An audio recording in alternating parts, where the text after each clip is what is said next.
Hey kids, you're listening to the internet's wettest podcast about video games, consoles, and pancakes. The SML Podcast. Prepare for the SML Podcast.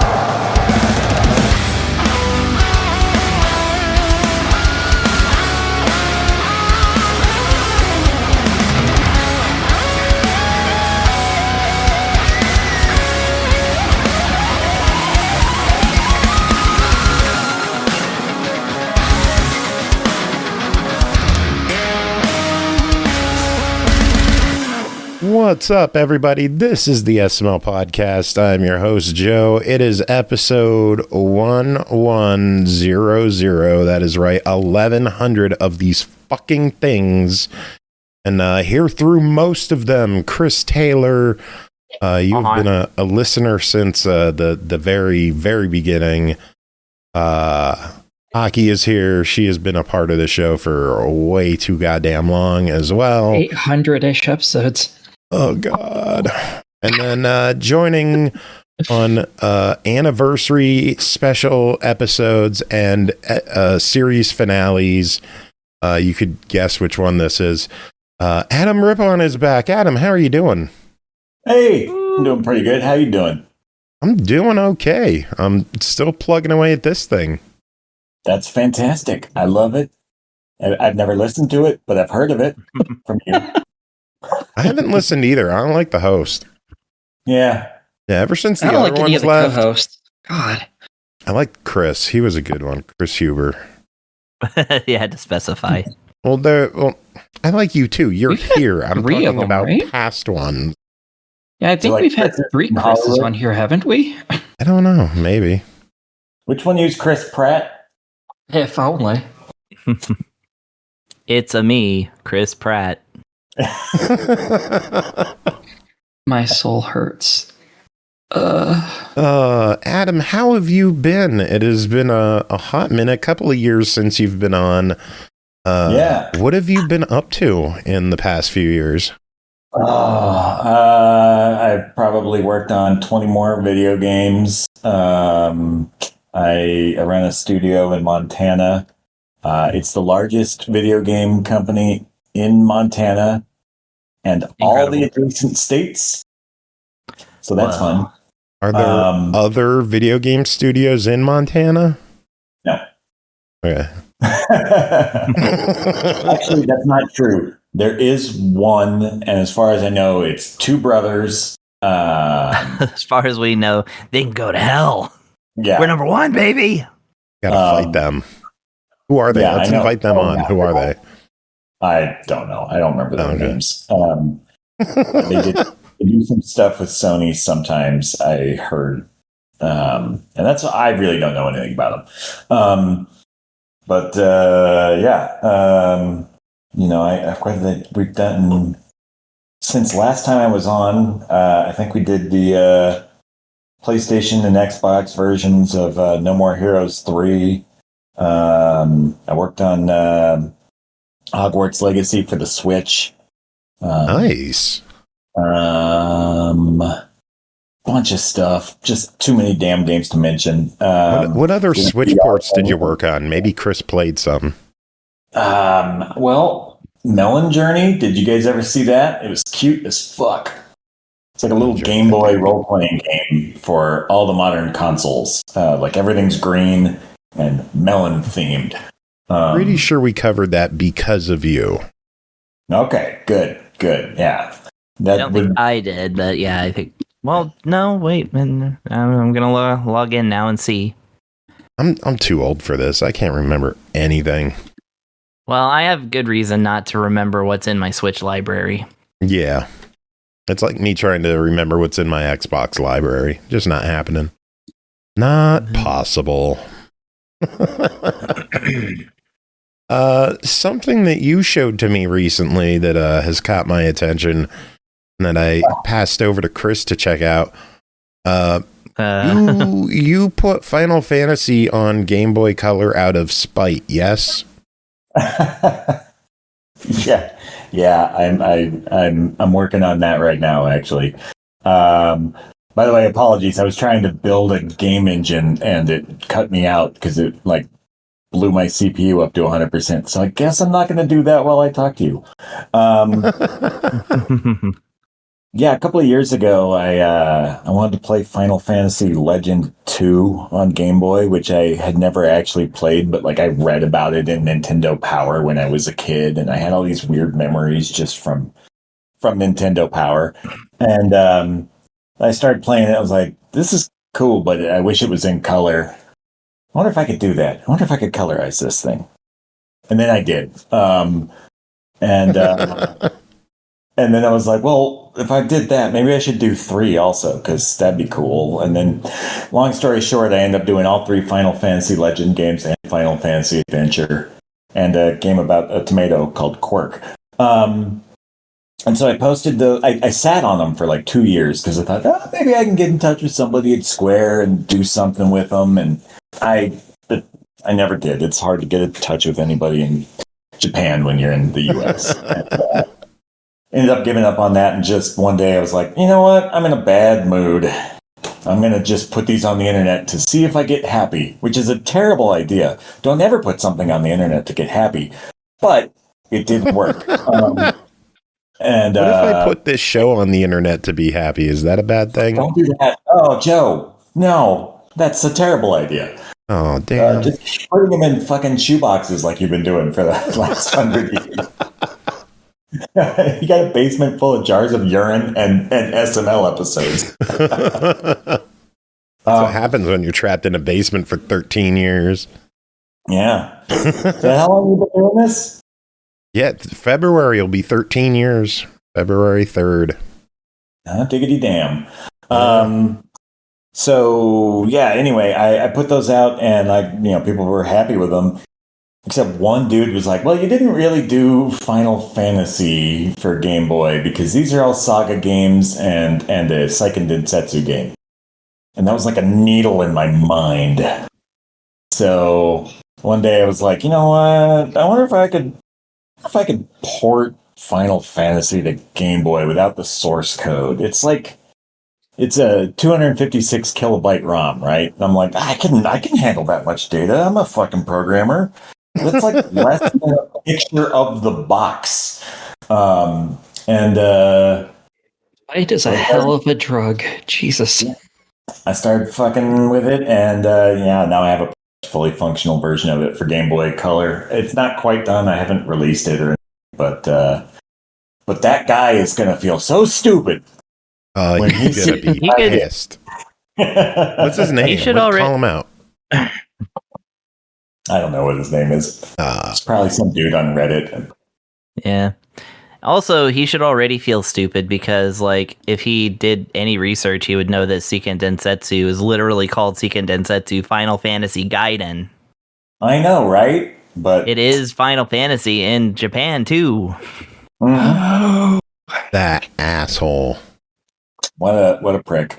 Yeah, I don't know why I felt like I had to do it, but now I know that I can do that, which is kind of cool. I'm going to try to make some money doing that with something. Obviously, Final Fantasy, cracking the square nut, difficult. They already done pixel remasters. There's like 2 different versions for iOS.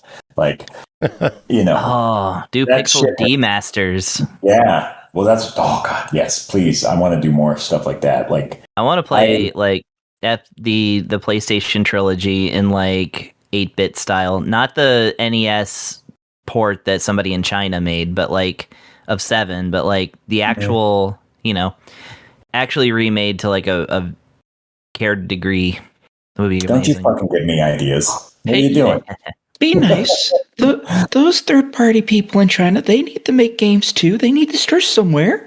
I mean, it is really cool. I played that Final Fantasy VII for NES. It's broken as hell, but it's rad. Like, it's not like, I don't know. I've always had so full disclosure, and everybody that is listening can just not listen to me. The NES Final Fantasy is my 3rd favorite in the whole series. Mm-hmm. And while, yeah, it's got some broken elements to it, I argue that it is no more or less broken than the 5 that came after it. I would say that's true. Yeah. I mean, I would say it's way less broken than Final Fantasy II for Famicom.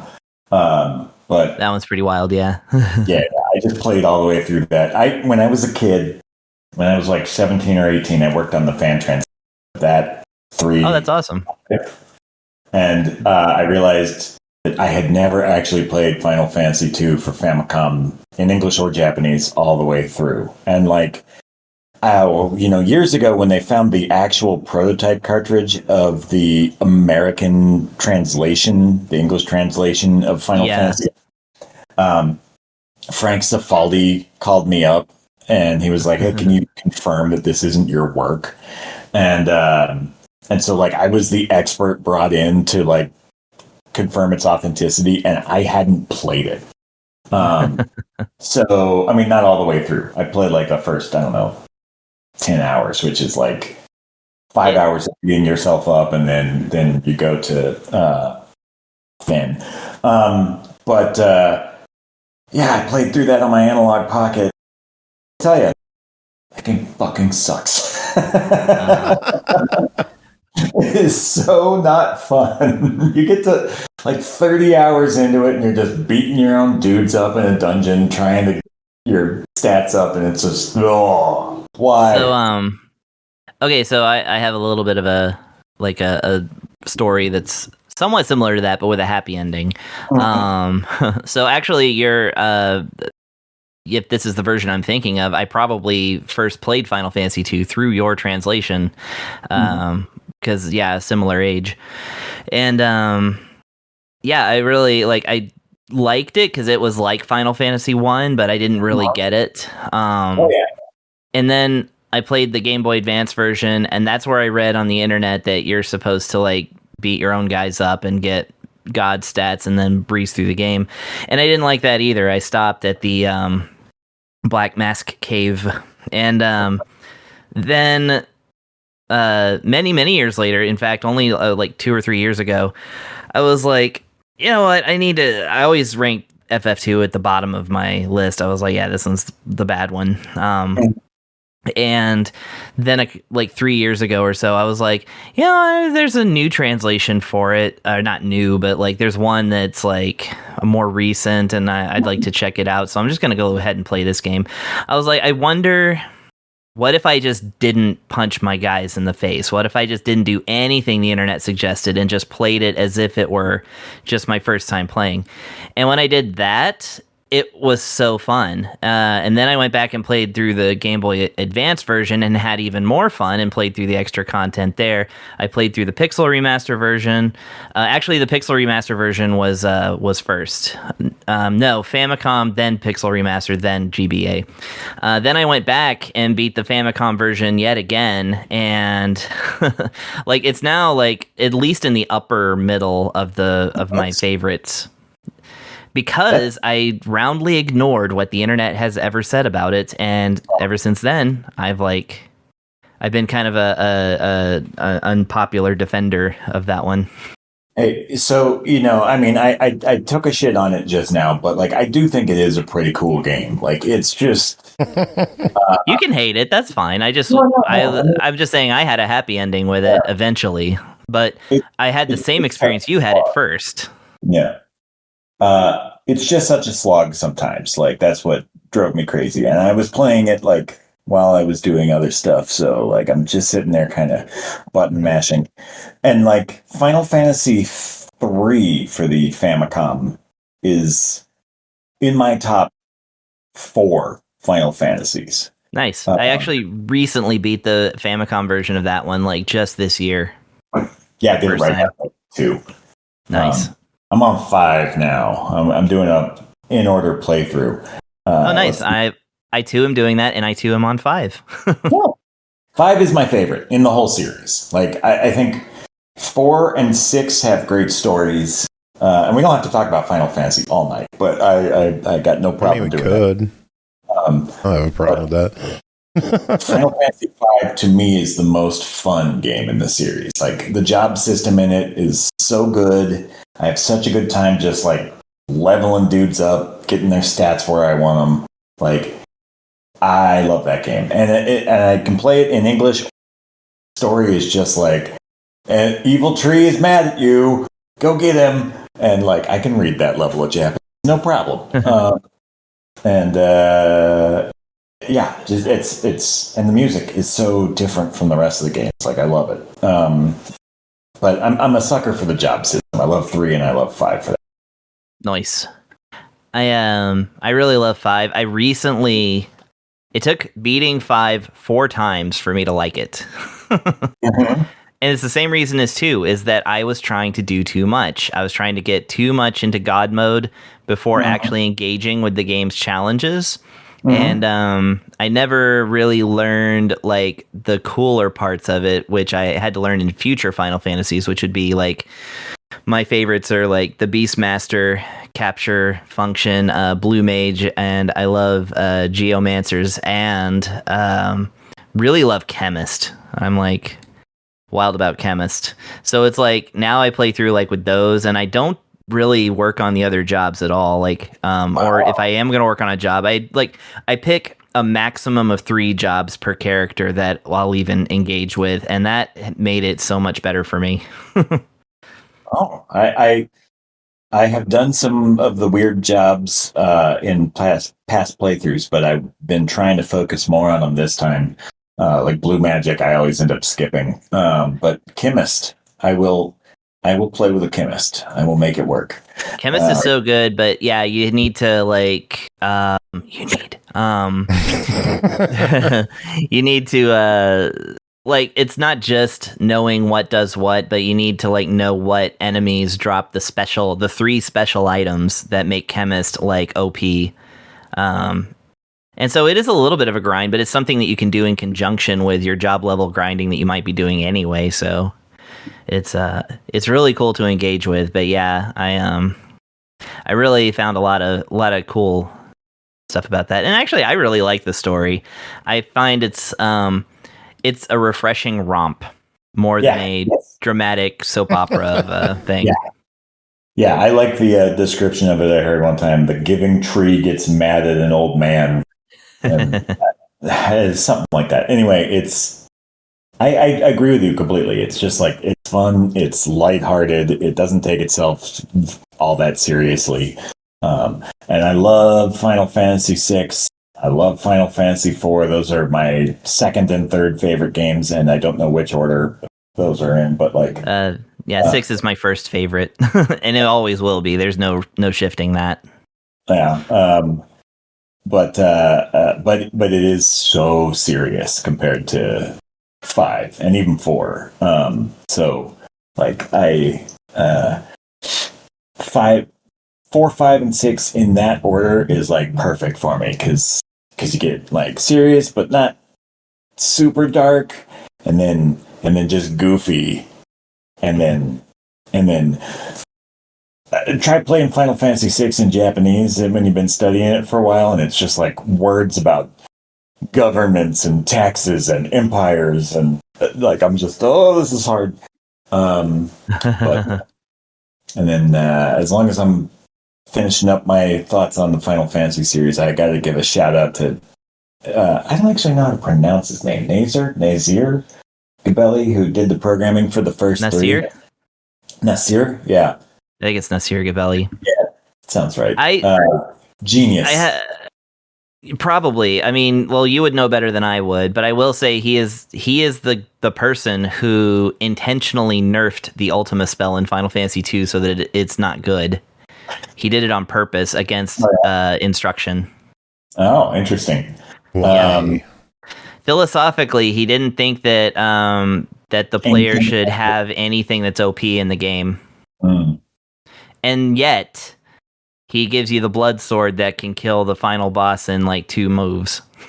And I did. Yes. Yeah. One time, only on the Pixel Remaster version, because I forgot to get the blood sword, and it's a missable. Did I actually fight the final boss without it? And I lived. I survived, but yeah, thanks to my like leveling up Holy and Ultima, actually, funny enough. But yeah, it was like that sword really trivializes that fight. Well, when you spend months turning a guy's assembly code into C, you really learn a lot about the guy. So he's a hell of a programmer. It feels like we spent a summer on the beach together. Aw, that's awesome. I love to hear that. So do you guys want to talk about something besides Final Fantasy? Or do you want me to do all ROMs for Game Boy? You know, I'm a Final Fantasy VI guy myself. Mm-hmm. Yeah. I did want to say that so I did get the I was going to play the Final Fantasy Game Boy Color port on my Analog Pocket, but I have been stuck in a loop of trying to update the Pocket's firmware since yesterday, so I actually haven't even gotten to load it on yet. Oh no.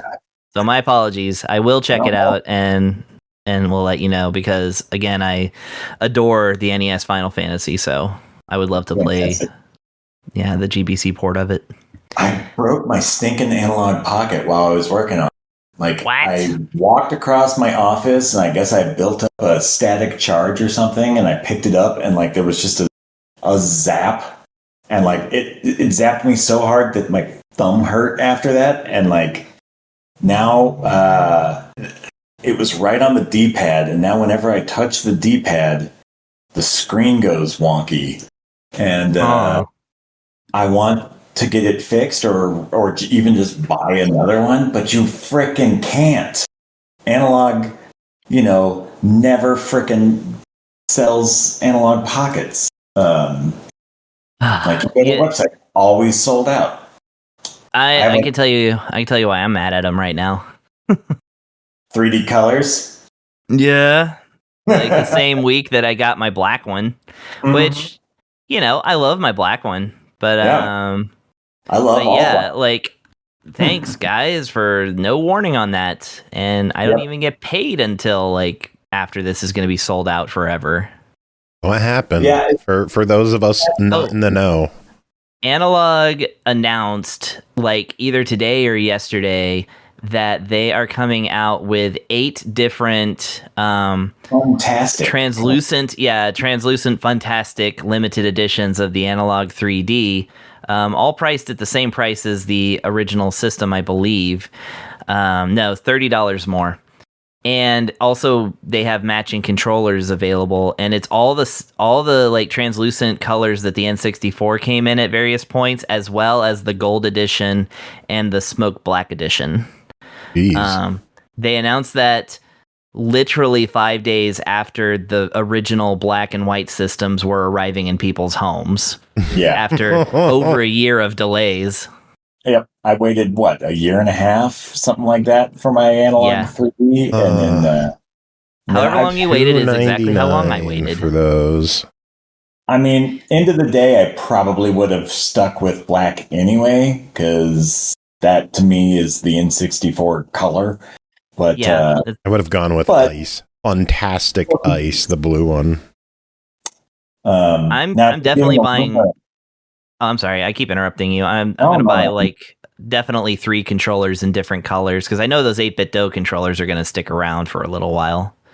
Probably going to get like a green, a purple, and I don't know, just so that when I have people over and we're playing overclocked Mario Party or something, then I can hand everybody their own controller and purple, the most royal of colors.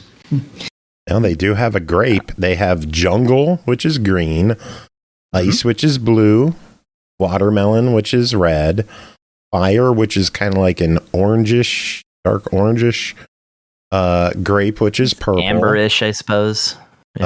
Clear, which is clear. Oh, I thought you were going to say yellow. Which is translucent black, and then the gold one that Chris mentioned. Mm-hmm. Matching controllers for each. Damn. Yeah. Nice.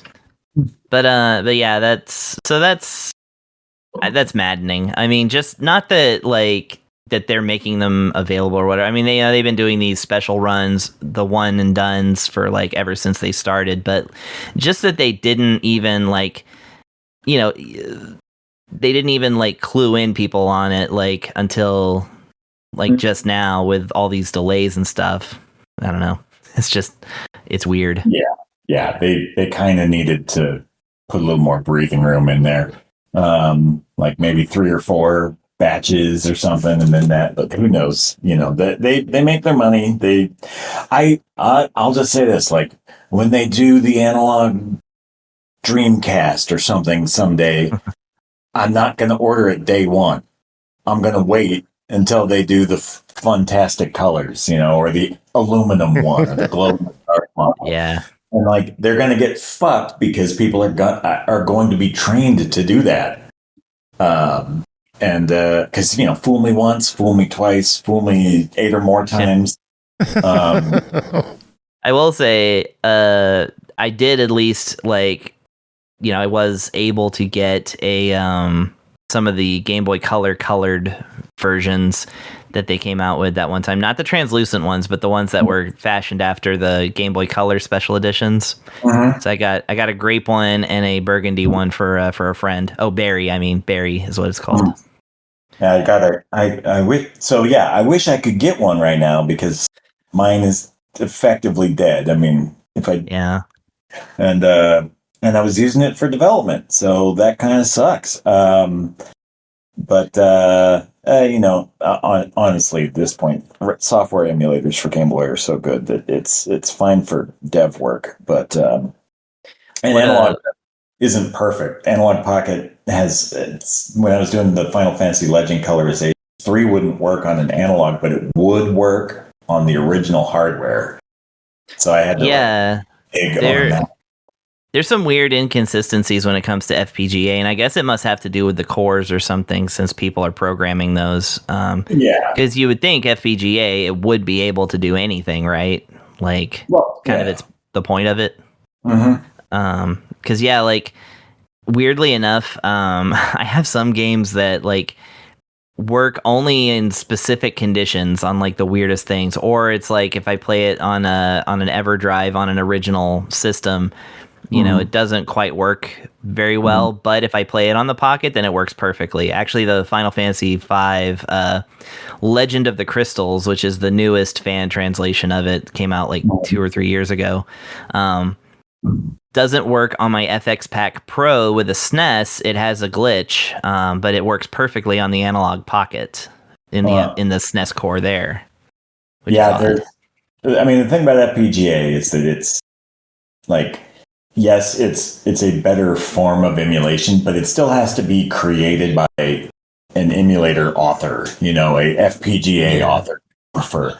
And like, nobody's perfect. There's little bugs, I mean, the Game Boy has like the pan docks are now like over 25 years old. That's the docks that people use as the centralized tome of Game Boy knowledge.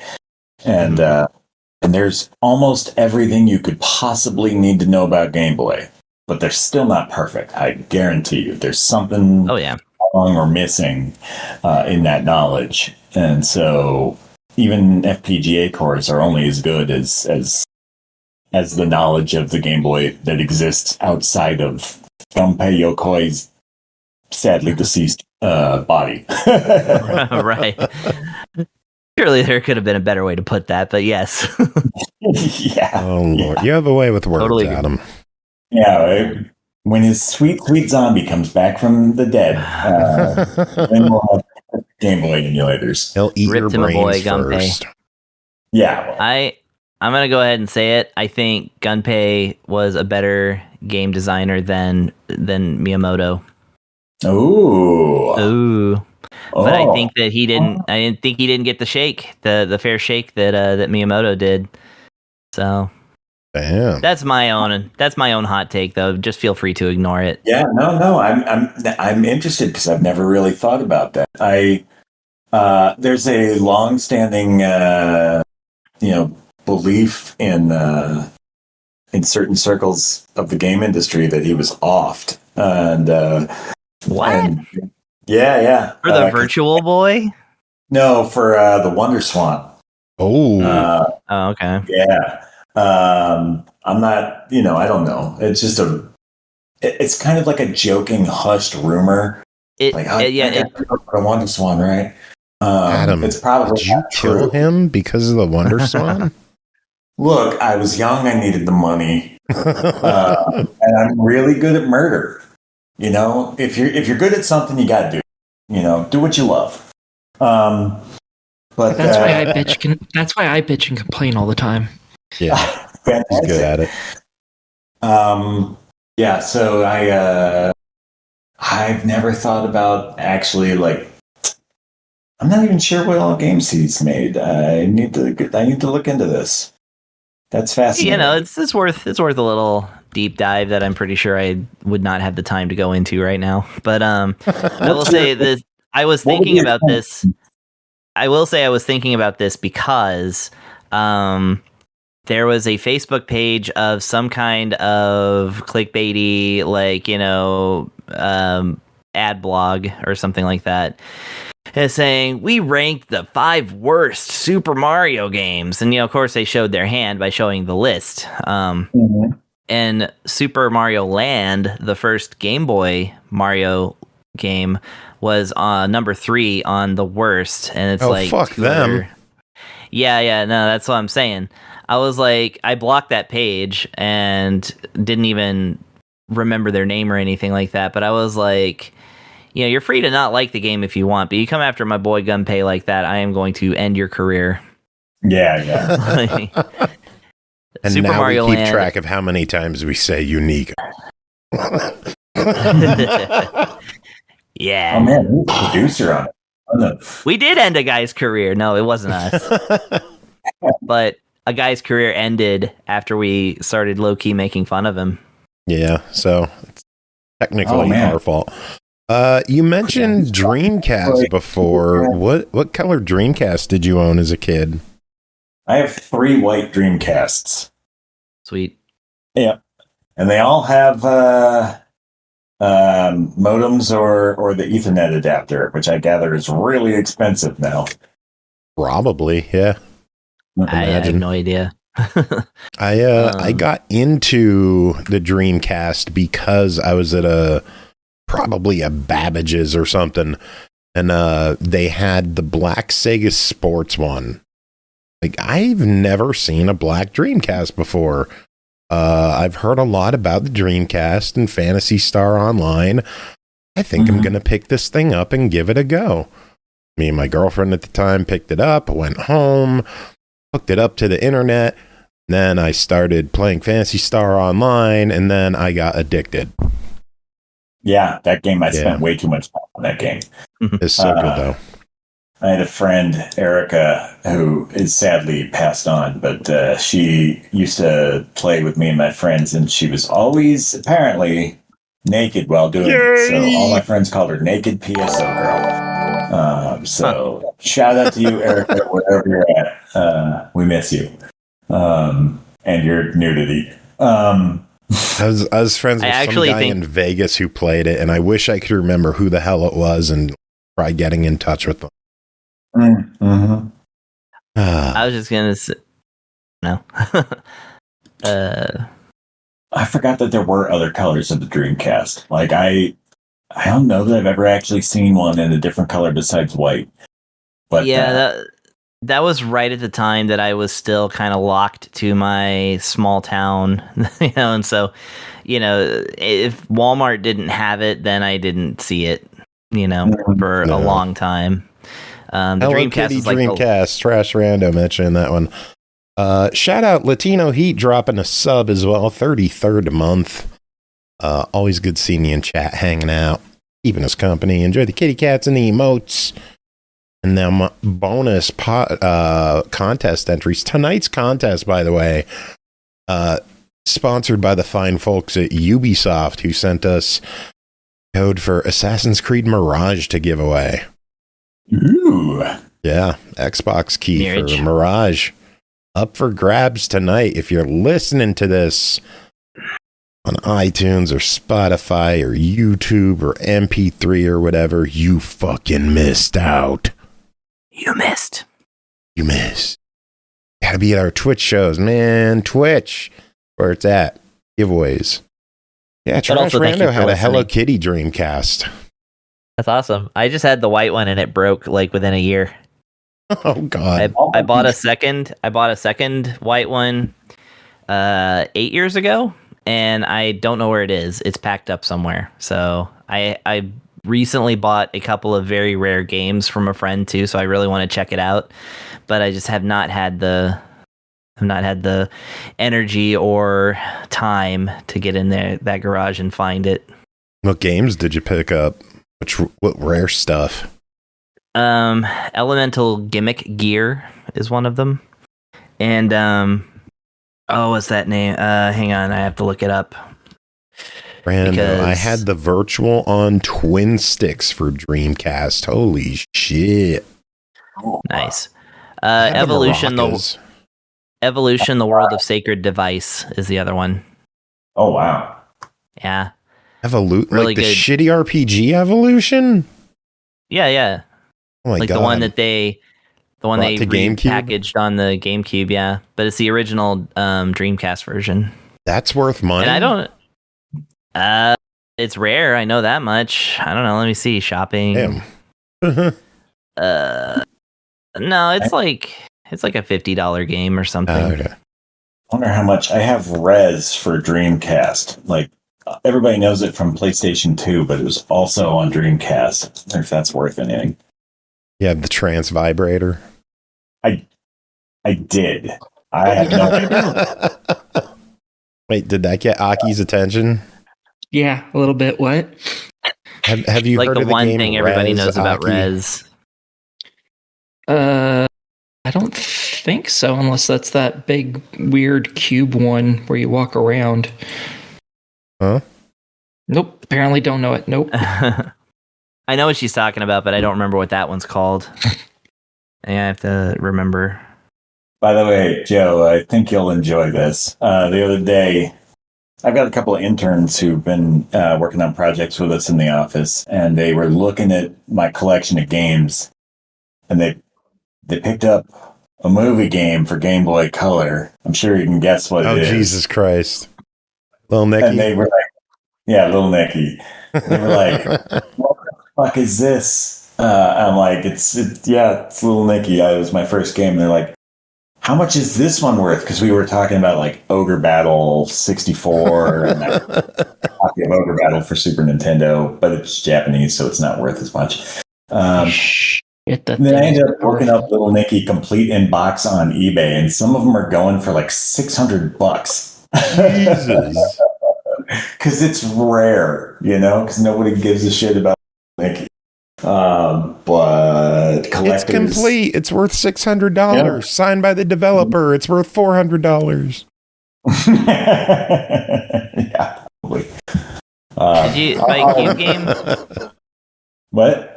Oh no, I was just saying. Do you maybe mean Beat Saber as far as the Cube game? No. No. No, you Okay. played as a little dude walking around solving a giant puzzle cube that turned with you. It was an indie game of some sort. I don't Oh, know. I see. Okay, Oh, I wouldn't know Fez. that one then. Oh, Fez. that. Yeah. I was Yeah. close. Yeah. Res That- is that- a Vibrator, I would be way more into it if it Oh did. yeah, I remember this thing. Res is Yeah. an on-rail shooter with a trippy soundtrack and wireframe visuals. And And a controller that apparently doubles as a vibrator. yeah. Yeah, you can Yeah, get off. I looked it up. That thing's powerful. Yeah, there was famously a journalist for like Kotaku or One Up or whatever website was around back then who reviewed the vibrator part like only. Nice.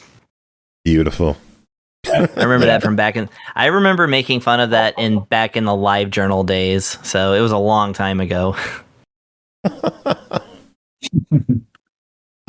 Here's a question. Adam, Yeah? Dragon Fantasy, where can people find that these days? Like, is it available on anything, or do I have to harass you to re-release it? That's a great on question. Xbox? I think it's on Steam. Choice Provisions published it. And I think they still have that for sale on Steam. I got to admit, I'm really tempted to port it to Game Boy Color. I'd be into that. I'll probably put it on Xbox about 4 years after the Xbox is discontinued. So Makes sense. You got that to look forward to. I You think could put it out on a net.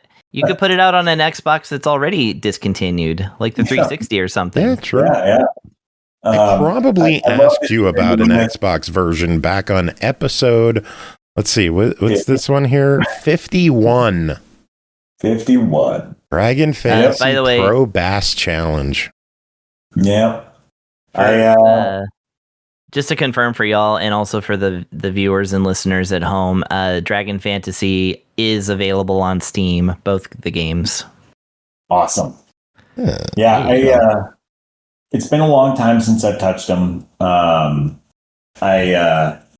The thing is that the code base from them is still, I still use it like every day for work.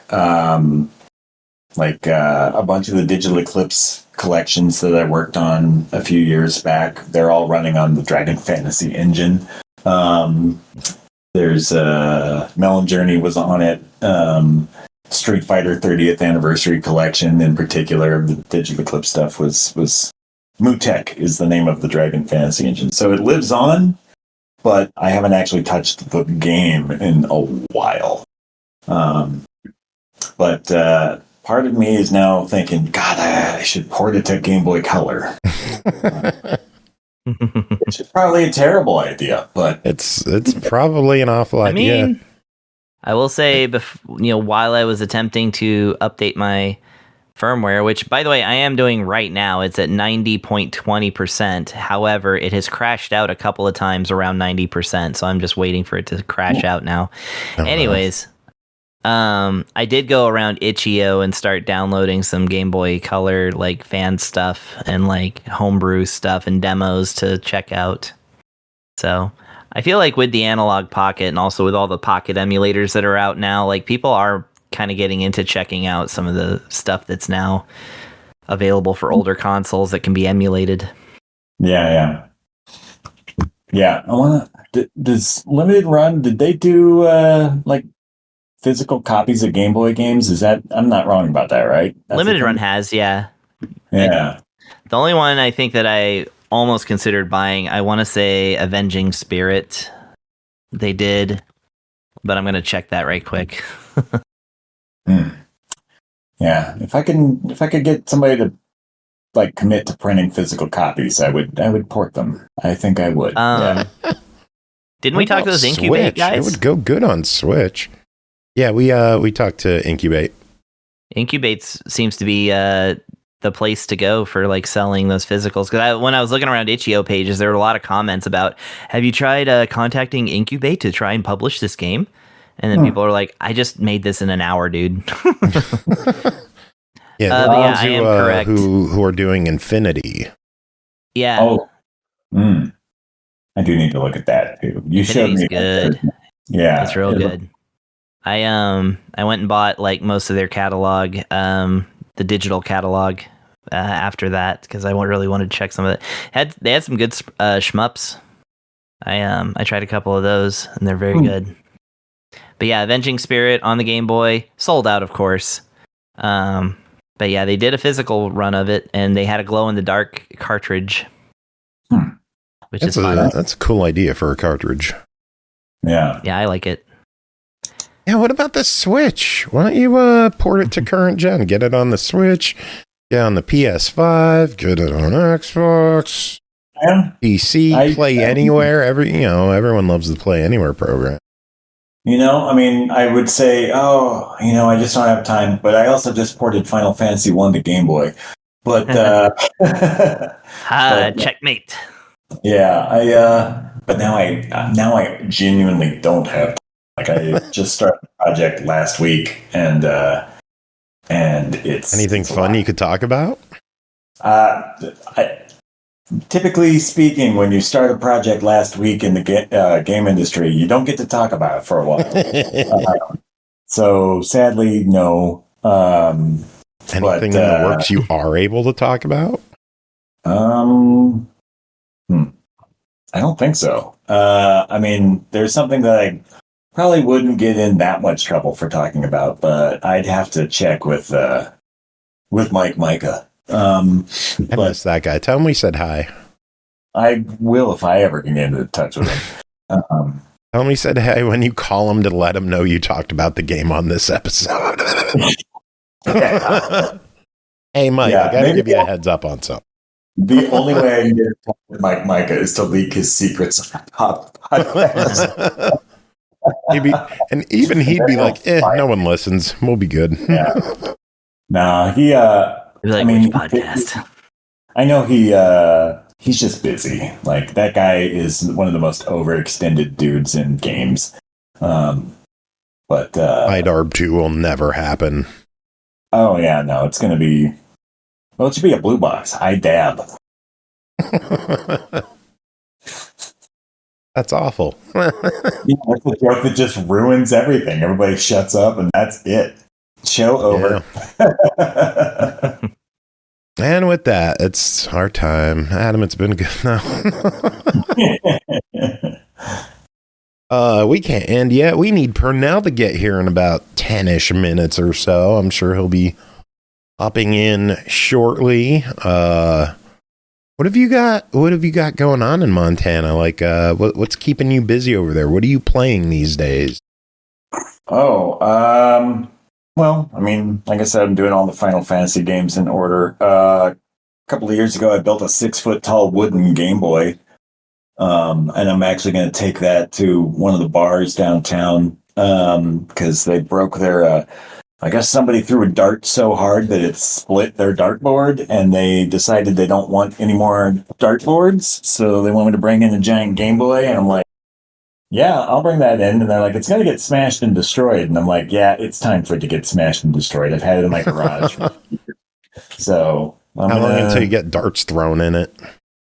I know, right? Well, that'll be fun because like the LED panels that it's built out of might keep working even if they had darts in them. I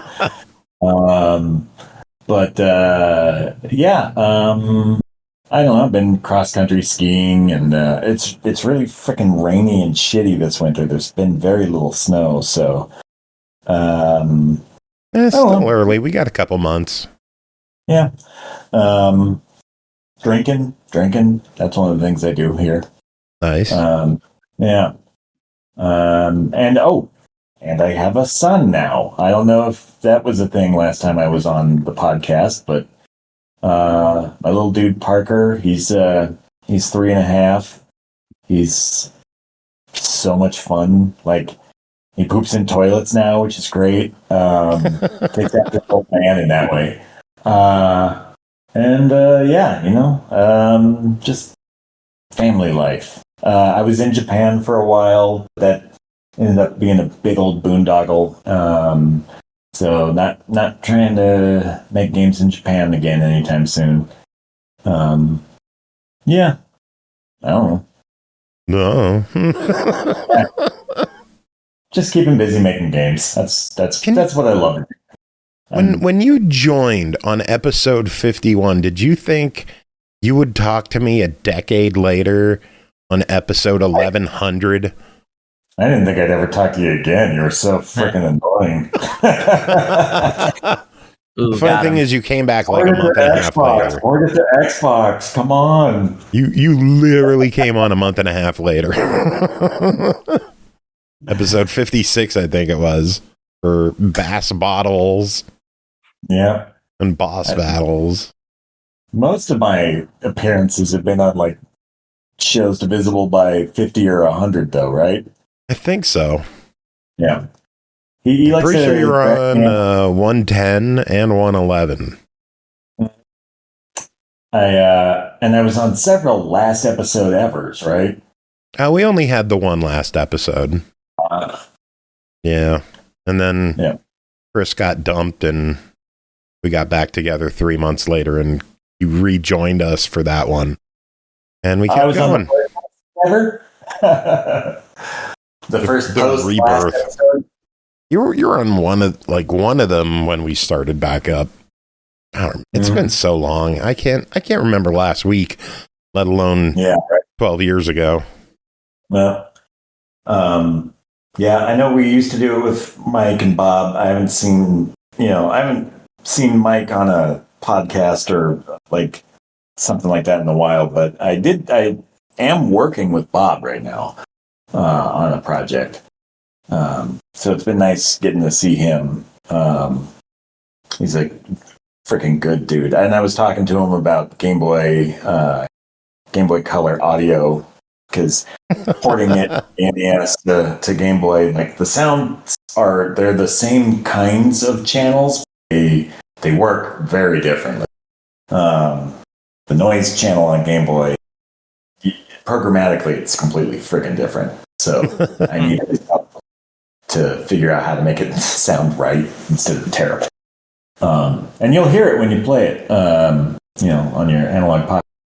Still have Bob's version of At a Medium Pace from Game Boy. Oh. Mm-hmm. That is a thing that I still listen to. He's really good.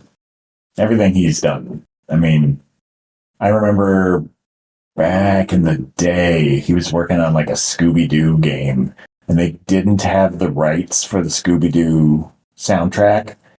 So he had to make like something that sounded like Scooby-Doo music, but was legally distinct from it. And so it was like, Scooby-Dee, where are ye? Just like it went up and down every like 4 notes. And he managed to make it sound good, but wrong, but still good. He's a fucking genius. Oh, man.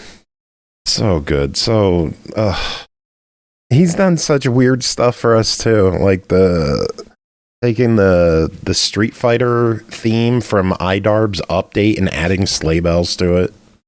That was a dumb one. I should have messaged him and said, just fucking come on the podcast with me. Next time. Surprise, motherfucker. When you get to episode 1200, give me a month's notice. Sounds good. I'll do. I can't promise Mike. Mike's impossible, but Bob's easy. One day we'll get Micah back on the show. Yeah. I don't know how or when, but I'll just take clips from his previous episodes and splice them in. Yeah. Ooh, let's build an AI Micah. Oh, God. What are your thoughts on AI? Do you hate it like everyone else? I hate what it is right now. Like, using AI to generate art and replace artists is horseshit. And burning down, rainforests worth of electricity to do it is doubly horseshit. Yeah. On the flip side, I have experimented with it to do things that people can't do. Stuff that would just be like prohibitively difficult programming. And I think there's potential there. I think using it as a tool to replace the work that we do now, fuck that. Using it as a tool to do something we could never have done in the first place, I'm not opposed to that. That's what it's supposed to be for, to do things we can't. Yeah. Obviously, it also needs to be something that can run without destroying an entire ecosystem. So I have I bought a Framework desktop. It's like a Framework's a company that makes my laptop also. They're really repairable machines. And weirdly, the Framework desktop is not that repairable, but it also has 128 gigs of unified RAM. So it can run big AI models on it. And I haven't really found a use for it yet, other than Tell me a story or something. Make up a story for Parker that I can tell him tonight. And but the nice thing is that was an unhappy kitty cat. That was an Holy unhappy shit. kitty cat. I think Pickle went after Coltrane. I don't know what happened. Happened right behind me. I didn't even get to catch it on stream. Friggin' Pickle. Dickle. But yeah, like I can, that thing uses less power than my workstation at the office when it's idle. So, like it could get good. It could be an okay thing in the future to do things that aren't possible right now. But again, just replacing artists, drawing stuff like that, like, no, screw that. I did use it to take a bunch of photos I took while I was in Japan and turn them into postcards, like drawn out postcards. And that was kind of fun, but I also felt like I was destroying like the Nile River. You were. So You were and yeah. you did. The Nile's gone now. Yeah. I read about that in the news. Yeah, it's gone. All the piranha that were in the Amazon are going to be bagged up and sent to your house the next time you use AI, because it'll dry up the Amazon. Yeah. Well, I mean, having when they're dry and dead, they're not as threatening. Oh no, they're going to The they're going to be shipped in a bag of water. Just one big garbage bag filled with millions of piranha. They'll fit. Don't worry. We'll make it work. Well, in happier news, my friggin' Pocket firmware update actually finished downloading, and now it's actually updating. Yay! Yay! That's exciting news, isn't it, Pernell? Fucking yeah! He's not actually here. Or is he? No, he is. Or is he? Unless. Oh. Yeah, I got you. Pernell is here. Pernell, how are you doing? I'm a little tired. You know how it is lately with these events, but I'm good to go drinking orange juice and tonic water. So. Oh, I want orange juice so bad. How did the board gamery go tonight? It went well. We had to share the space tonight with another entity, though, because there was like a midnight market or something, or market they were running. So that was a thing. But we still got a good turnout, and people were happy. So that's what matters the most. They double booked you, those sons of bitches. Yeah, it's an annoying thing, but we are starting to grow a bit more. Like we're talking about, I don't know how it's going to play out planning wise, but we're talking about doing a convention next year. So that's going to be fun. Yeah, lots of work. That's escalating fast. I think it'll probably start as a 1-day thing first, and then go from there. But yeah, this is likely going. We're looking at convention time. Well, either way, I think the hardest part is me thinking about how to do things like a library and shit, because you have to think about what people would want to justify paying that cost.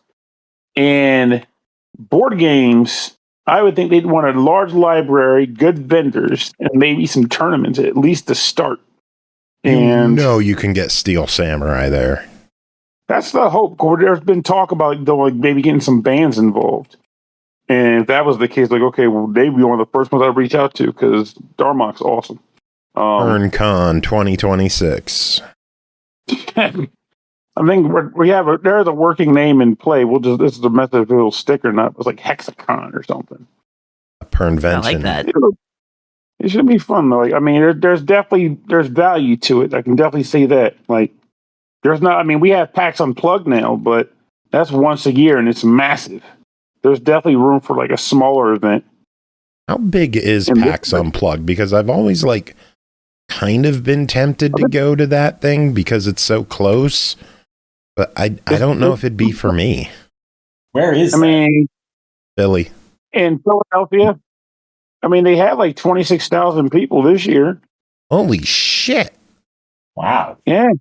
It's a real deal. It's gotten big. Wow, But I didn't know that got that big. Holy hell. Like I said, people were hungry for the activity.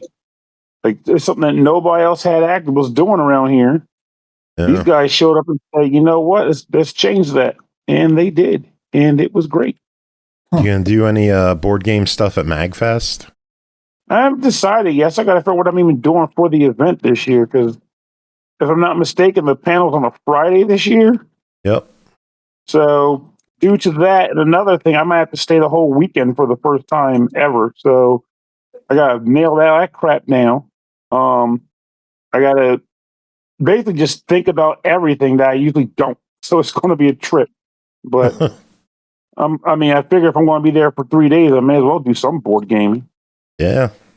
So they haven't. I don't think they announced anything yet. But I have to do. I'm judging the Indiecade this year, so I gotta play all that stuff and go from there. But I have a good feeling about it. I can picture it being pretty fun. Pretty badass. Adam, are you going to be doing any kind of conventions? I usually do PAX. I always do GDC because I have to. Which PAX? Money for the year. Which PAX? Do? Which PAX? Oh, yeah, West. Oh, okay. Yeah. Because I'm in Montana, so it's the closest to me. Oh, weird.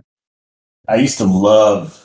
I actually like East better than West. Just that, like, Boston is such a great city, and like that convention center is just a big giant room. So I kind of like that better than the labyrinthian Seattle one. But I haven't been to that in a really long time. And I've never been to any of the other ones. We got to get your ass to MagFest. I would love to go to MagFest. That sounds great. Go to MagFest, man. In January. I want to go to MagFest. Book a ticket. Let's talk Sleep in our tub. Let's talk about it. We'll talk about it via the internet later. Yeah, I could get talking to but Chris, you've been like this, haven't you? Yeah, I went for a while. I went to it's always like the years are like weird because you have to subtract a number from the year and then that's the MagFest. So like I went in 2010, which was Mag 9, the last one that they had in the Alexandria, the Hilton. That's where I met Joe. Yeah. And I was fucked up. Yeah, you were drunk and you were hanging out with Mustin at the One Up's merch stand, and I was talking to Mustin because I know him. Well, like the 7 times in my life, I was like stupidly drunk. Mm-hmm. And so I went to and then the one after that, my band was on the main stage, and then I was also on a main stage band the year after that, and that was the final show with my first video game band. And then I skipped a year, and then I came back in 2014, and then 2016 and 17. I think I skipped 15. So, and yeah, 2017 is the last time I went. Gotta get you back. So you all about them. You what? Because you put in quite a bit of time at the Maggings. Yeah, like I've only ever gone when I've had something to do. That is to say, if I've been there as somebody's guest, like not, my current video game bands have never been booked there, in like 12 years. But we still got invited by like people who, care about us, like, and so we played, like, my band Gimmick played both of the Mag Underground shows, which happened in 2016 and 17. And, like, those are really, really, really fun. Like, those were, until you've those were, like, real underground shows. They were like kind of hidden location, and like, the rooms filled up. So, like, we couldn't really invite a lot of people. And yeah, until you've had a crowd rush the stage when you're playing Bubble Bobble music, I don't think you've really rocked out as a video game band. Never fucking lived. Never lived. Yeah. I have video evidence of that happening twice, by the way. It happened both years. The crowd rushed the stage. Oh, we need some bubble music with sleigh bells. I know. I need to I don't record do it. for my equipment though. The whole band, like people rush your stage while you're performing. It's like, oh, my guitar! Don't trip over the No. amp. I handed my guitar to one of them and just left the stage myself to like watch. Like Oh, that's cool. yeah. Gimmick's more like a punk rock thing. Like although we are precise and we like do we do like really faithful covers and stuff. Our attitude is a little bit more like let's light this place on fire. Do I've thrown my guitar, a guitar before. I've handed it off to other people like a few times. I like when people at MagFest just like get on stage and jump in and play. I don't know if it happens on the main stage very often without a lot of planning, but it sure happened on that underground stage. I remember Chris Huber doing a guitar set on the underground stage where he just did the jam stage. Yeah, he was doing all stuff from like Tony Hawk games. Because technically it's video game music, but he was doing like covers like Slayer, shit like that. And he was doing guitar with backing tracks. And in the middle of one of the songs, some guy just got up, started playing drums, and it was fucking awesome. And then like 2 songs later, the guy just started like going into business for himself with drums, and he was asked to leave. Oh, well, except for that last part, that's the type of thing that I like to, that's the kind of energy I ideally want to bring to every video game music situation. It's like, dude, let's just have like all the fun.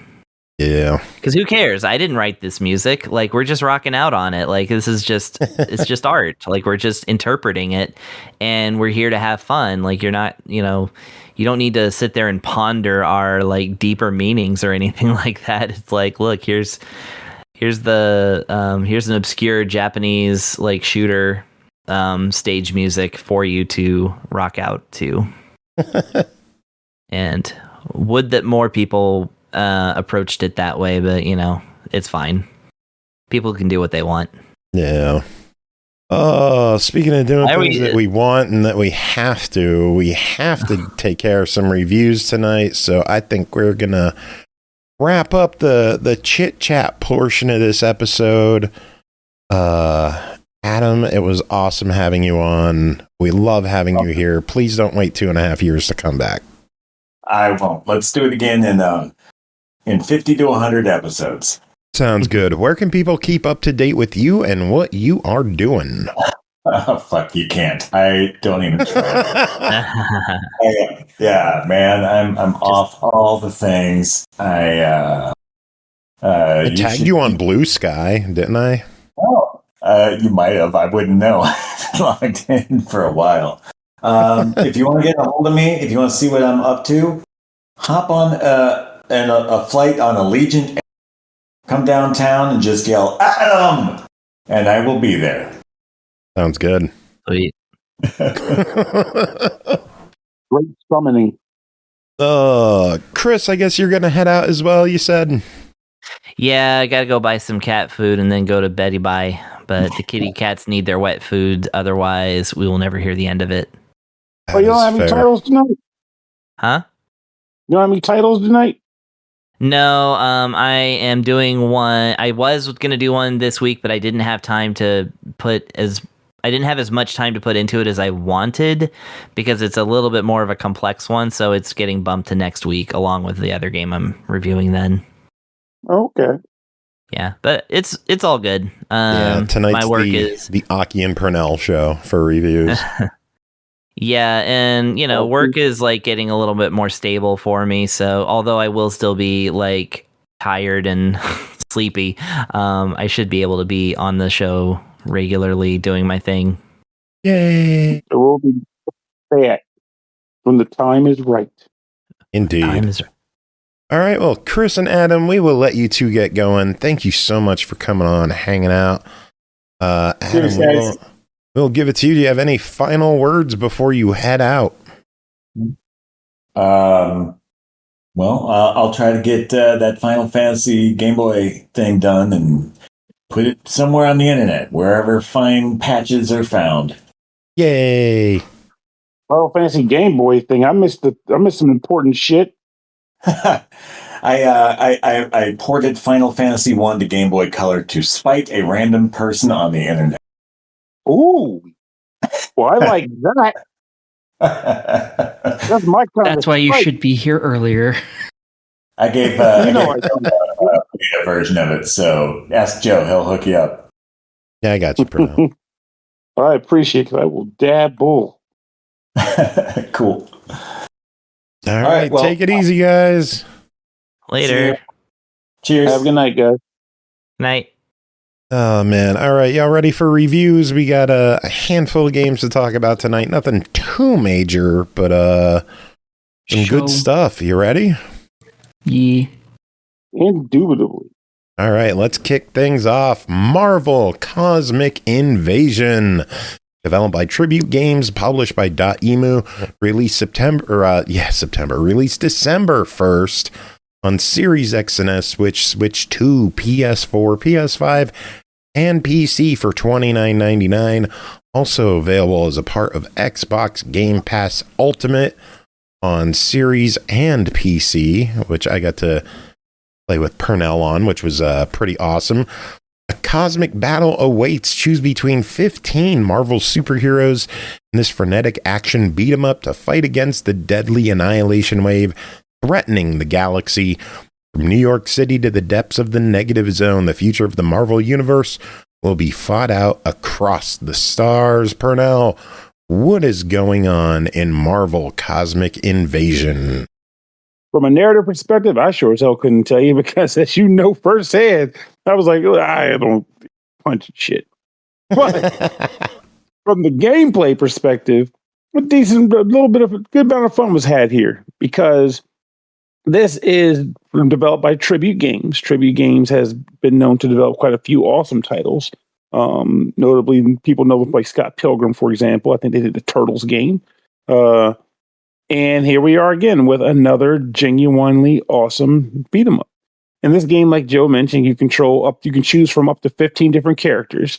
But whereas most beat 'em up games have you control one character at a time, this game lets you actually select two characters of which you can switch between at will. That is to say, you don't have to worry about charging a certain gauge or a cooldown or anything like that. You want to use one of the other characters, just flip to them. No problem. Use it for as long as you want until they die or whatever. But you are free to choose two characters and flip between them.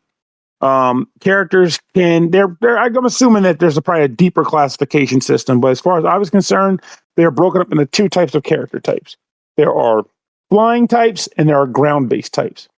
Flying types, when you press the jump button and then press the jump button again, they stay hovering in the air.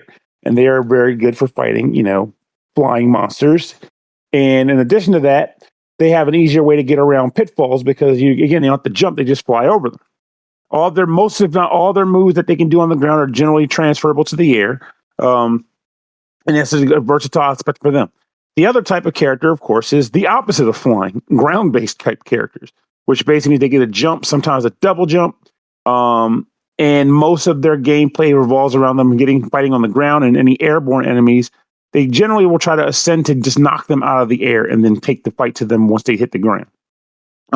You have a basic attack that you can perform, typical punch, punch, punch button. You have a heavy attack. This heavy attack is generally triggered by using a special resource you can collect by fighting enough enemies or sometimes having it drop on the ground, and that can be used to do that attack. Beyond that, though, every character, I guess there's one other thing I'll mention, but every character pretty much has their own set of moves that they have set up for them, and they perform differently. So I only feel comfortable saying everyone has a light and a heavy because, for example, you might have a character that has like maybe 2 variations or 3 variations of a heavy attack, whereas one character might be primarily based on light or variations of hitting like up and X or something like that. For what they do specifically, there's a whole moves list in the options menu that you can check out to learn what each character can do. But one of the claim of fames in addition to this game that I mentioned before that ties into is the tag move. Whereas I mentioned you can pick 2 characters and switch between them on the fly, but you can press the tag button while fighting kind of do like a sort of combo attack where your partner character kind of comes in and does an attack alongside you, sort of like Marvel versus Capcom and how that game did it. And it's actually a lot of fun to manipulate and work with, because sometimes you can actually go into a combo, summon the support character just to get extra hits, but other times you can do your combo, and before the normal combo wraps up, you can switch to the other character and maintain the combo string using the other character. And if you had the luck and fortune of choosing two characters with a decent synergy, that feels easier and easier to do because their attacks actually kind of smoothly run into each other. It's a very cool concept for a beat 'em up game, I think. Of course, it also has the traditional, screen wipe abilities where you can just kind of clear the screen if you have the right character. Some cases, the character's special attack or super attack might involve them like doing a lane clear as opposed to a screen clear. But again, it all depends on what character you're using, because they kind of did a decent job of diversifying what different characters are capable of doing. We didn't do the campaign mode. We did the arcade mode, which in my opinion is the most important mode. And I am glad to say that it was an absolute blast to play. We did it with 3 players, which means a total of 6 different characters getting swapped back and forth at any given time. Madness reigned on the screen. Food items are extremely important in this game, though, because what they decided to do to justify, to make sense of the whole 2-player mechanic and the potential ability for your second character to potentially heal a bit when they're in the background, as in not on the field, is to make it so each character has 1 life. And when that character dies, they stay dead. Oh wait, did we? I can't remember. I don't remember. When I played, though, they were dead. But basically, if a character gets knocked down, they're down. If you lose both characters, you have to continue the game. Yeah. And then you can pick 2 different characters and come right back at it like nothing ever happened, with the exception of your deliciously high score now being dirt 0. Don't ask me how I know that. You and Big Adam both ran into the issue of having to continue, while me, with my unstoppable Wolverine, who seems incredibly overpowered in this game, by the way, just wrecked shit. Yes, we did. It was a great time. They do have an interesting mechanic where at certain points in the stage lineup, they will allow you to choose what level you want to go to, and it becomes a player's vote as to what level they opt to enter into. Beyond that, you're running through stages, beating jerk bags up. There aren't any vehicle levels, at least that I came across, or that we came across. Maybe there's a special one that we didn't see, but there's no vehicle levels. But you run through a typical beat 'em up level. There's occasionally the secrets that you can find on levels too. They're referred to as cosmic cubes. You might notice a sparkle on the level somewhere, and if you can find it, smash it and collect it, you can then use those on the cosmic cube side menu off the main menu to acquire various unlockables, such as palace swaps and music tracks for sound mode and other such things. Nothing groundbreaking. I don't know if those are related or not. I think they are. Because remember, we were getting like a bunch of green cubes, and when you go to that screen, we had like 27 of them. Yeah, but I got a bunch when I played solo, and then we would collect the same ones together. And we definitely got more cubes than we found. I'm not entirely sure what contributes to the unlockable cubes. Yeah, you got me wondering. Maybe it's possible that there's like different types, and maybe some of the cubes come from the hidden ones, and others might be like those gremlins dropping them when we stack them while they're carrying their bags around. Very possible. To be safe, let's just say as you play, you'll get cubes. And those cubes can be used to unlock things on the cosmic cube menu. Also, as you play through the game, even though you don't get a real visual indication of it, your characters do level up as you play. And the level ups are nothing to sneeze or write home about. You'll get basic things like a little more HP, maybe a little bit more oomph in a specific attack or whatever, but nothing groundbreaking. But one thing I should mention, because I didn't even notice until we beat the game and I went and looked at the library to learn the character's moves, is that every character in this game also has a passive ability too, which might factor into who you decide to favorite in the long run. I don't think the passives are strong enough to make or break a play. But if you're going for high level play, they will definitely make a difference, I would bet. So something for that to keep in mind as a player too. Doing some reading, it looks like the collectible items, the unlockable items, come down to completing level challenges and finding the hidden cubes. So that's how we ended up with more than we collected. Yeah. Yep. Okay. That makes sense then. But ultimately, if you like this game and you're having fun, you're going to get a lot of cubes. So get ready to spend them. I think at the end of the day, this game felt, I'm not going to go so far as to say, it felt like a revolutionary beat 'em up, because far from it. It didn't really make me, flip out, with the exception of the flying characters. I thought they were a lot of fun to work with. But in the grand scheme of things, this is a high-end, well-polished, and most importantly, very fun beat-em-up game that can be played with your friends locally or multiplayer. And it's designed in a way where there will be multiple sessions to be had. You unlock a few characters as you play through the game. There was one character we did not unlock. And the best part is you can unlock them during a play.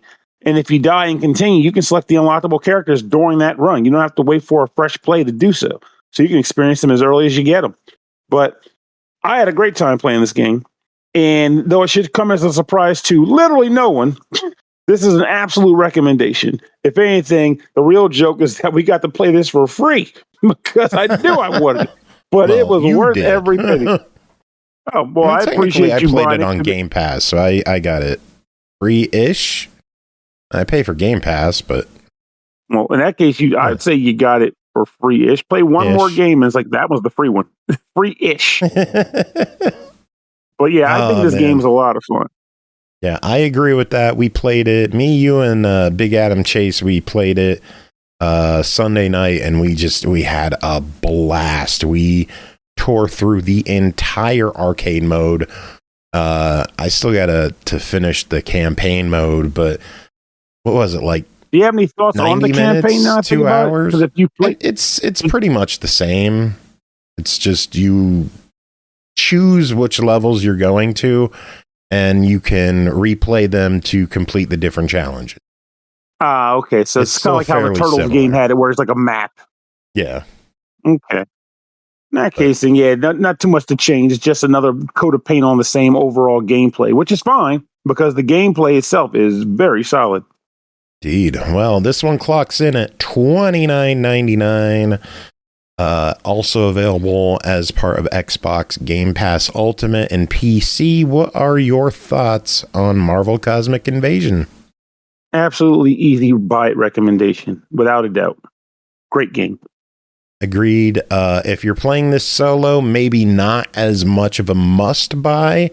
If you've got friends to play with, whether local or online, pick it up. And the fact that it has crossplay makes it even better because you played on Steam, Adam played on Xbox PC, and I played on Xbox console. Oh, nice. So I didn't realize we were all on different game systems. I knew you were, but I didn't know what Adam was playing it on. Yep. Yay, crossplay. Hell yeah. More companies need to do that. Yeah, I know. Crossplay should be standard now. Like, it shouldn't be a special thing anymore. I concur. Next up, Routine, developed by Lunar Software, published by Raw Fury, released December 4th, Series X and S and PC for $24.99.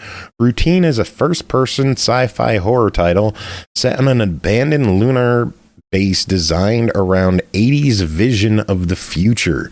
Curious exploration turns into a need for survival when a lunar base goes completely quiet. Searching for answers puts you face to face with an enemy who is certain the main threat is you.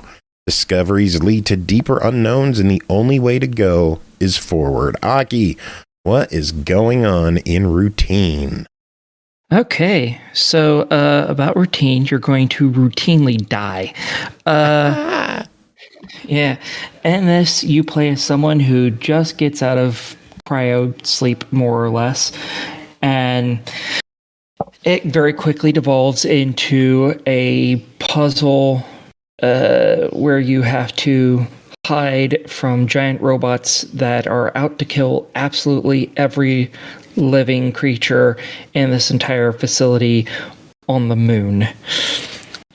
Something has happened, and the robot's system has decided that all living entities need to not be so much living anymore.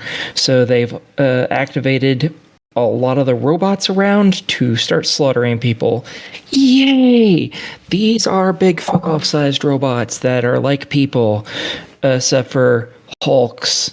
And you don't really have any way of so much destroying them. So you can find this little weapon thing, we'll call it, for lack of a better word, called a cat. And it's basically a scanner and problem solver and shooty pew pew item. So, and to use it, you actually have to look at it. There's a button to bring it up, and then you actually have to control the cursor to click on different things on it. There's a button that you click that attaches, sends out and attaches to wireless signals. With that, you're able to go in and view any passwords you've obtained, any videos you've obtained, pictures you've obtained, as well as save your game. You can only access these in certain areas, because there isn't just wireless stuff everywhere. You usually see a screen that says, oh, wireless connection here, and then you use it when you're close to it, and you can save there. There's also batteries that you equip into it. They give you 3 shots. It takes 2 shots to stun a robot for a while. A very short while. It's like 10-ish seconds, if that. And then it's back to chasing you, and you have to find another battery because you can't do anything with 1 shot. Woohoo!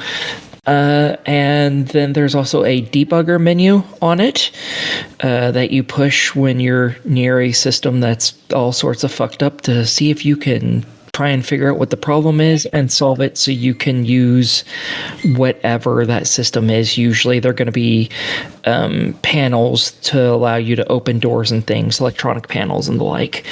There's also modules you can find for the item, and you have to flip those modules out in order to use them. And while they're in use, you can't shoot the guns. You have to flip it in and out, which requires you also to look at the gun. So, yeah, you're trying to get through this facility to, I assume, find your way out. I haven't really fully grasped what you're doing because this game is incredibly hard.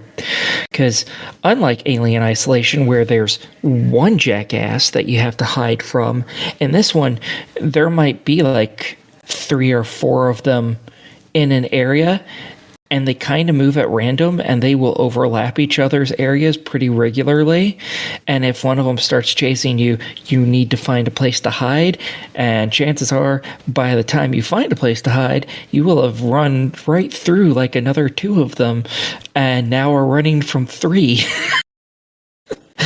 And yeah, if they catch you, it's not an immediate game over. You do get a couple grabs before they just stab their hand through your chest. There's no healing items, so it's just you get caught a couple times and you're screwed. Restart from checkpoint. So yeah, you have to escape these things while figuring out how to open different people's doors, get into different rooms, activate different panels, find areas that help you hack through things. It's a lot. And while you're doing this, you're also finding notes from people who survived the initial onslaught. Whether they're still alive or not is questionable. But you can find them writing notes to each other, sometimes on terminals, sometimes on boards or on walls, what have you. And you also see occasionally bits of videos that they've started to pull up, whether they ever actually got to see it or not. Again, questionable, which gives you more information on why this has all happened. It does take a while to actually solve it all, though. So yeah, it's pretty fun. It is extremely difficult. It took me a few hours to get through like just the first room of bots, because there was like 3 bots in there, and it took me a while. So yeah, this game does not fuck around. You will die routinely, as I said. That is going to be your routine. Die, reload, save. Nice. Yeah. Thankfully, there's a lot of batteries in most areas. There's a ton of batteries, so you shouldn't hopefully run out of batteries too easily. So you can always hit the enemies, and they don't come running at you or anything. They just steadily walk towards you if they see you. So you have plenty of time to shoot them too, which makes life easy. But they do like boost sideways to avoid being shot at sometimes. So you have to pay attention to that, or else you'll waste one of the 3 shots, and it takes 2 to take one of these down for a little while. And you better hope that after you take it down, there's another battery real fucking close, or you're real fucking fucked. All right. Well, anything else, or are you ready to talk price? I would like them to change a couple things about the game. This really doesn't hold your hand and doesn't explain things to you very thoroughly. And for some of the early puzzles, like, for instance, you have to look down at yourself because you can actually see your body. You have to look down and see a code that's written on your pass. It never tells you that that's there.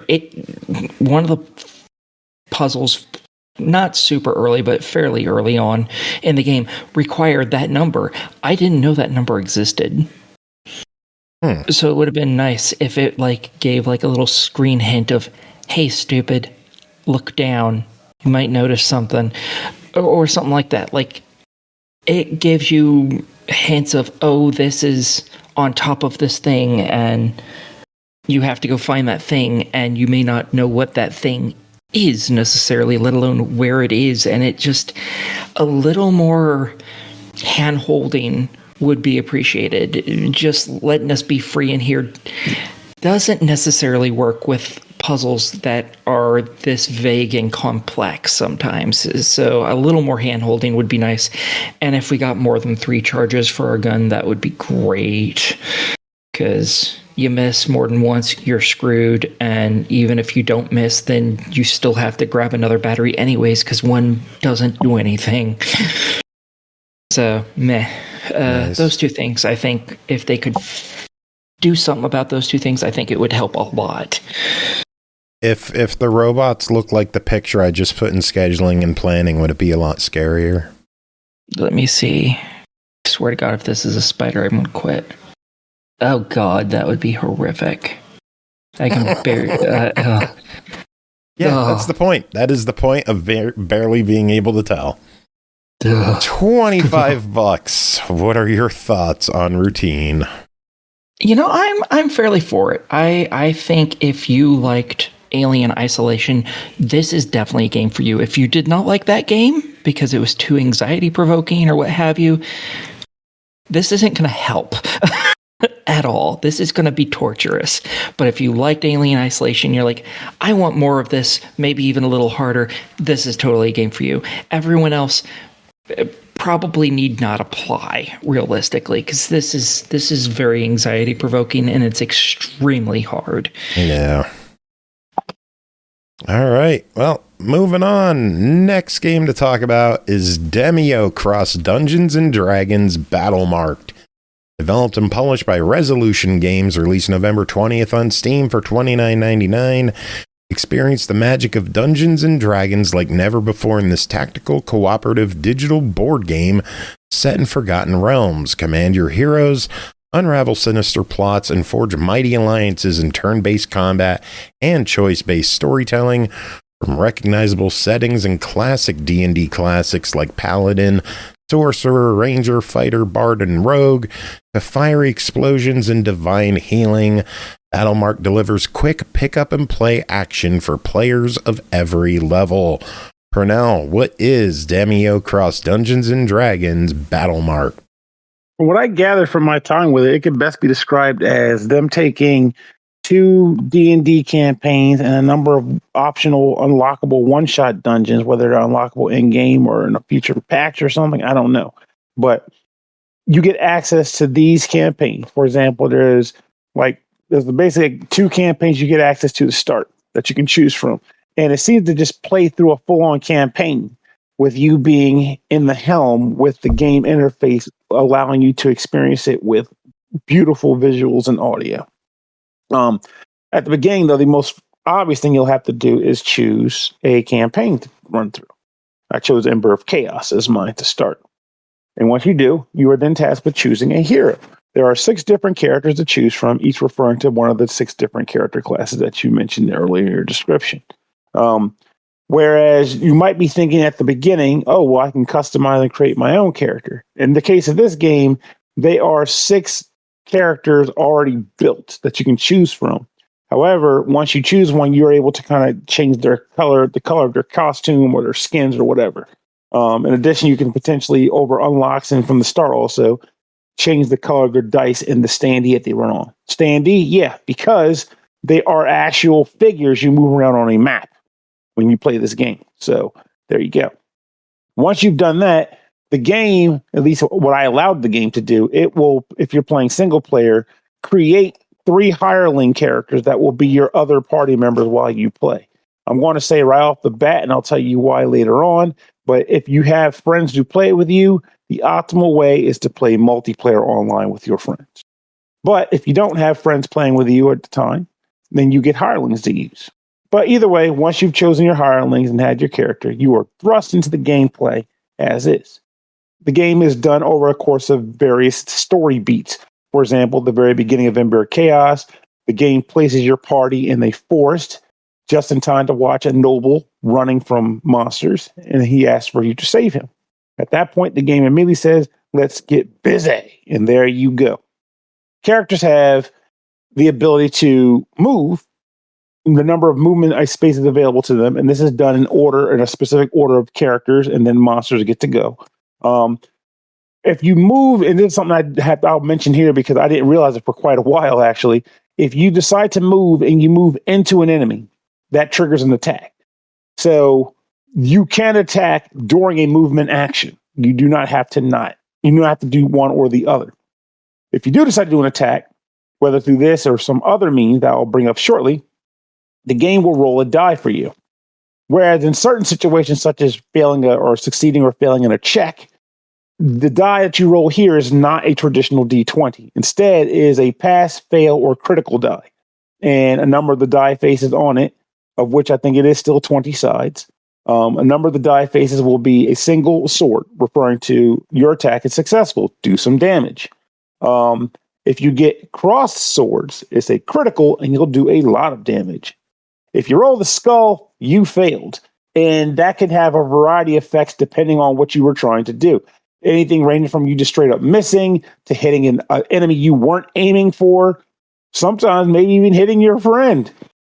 That's just dims the brakes, I guess, when you roll poorly on a D20 that has swords on it. But that is the primary thing, the way to get around. In addition, though, every character has a boutique of cards they can play.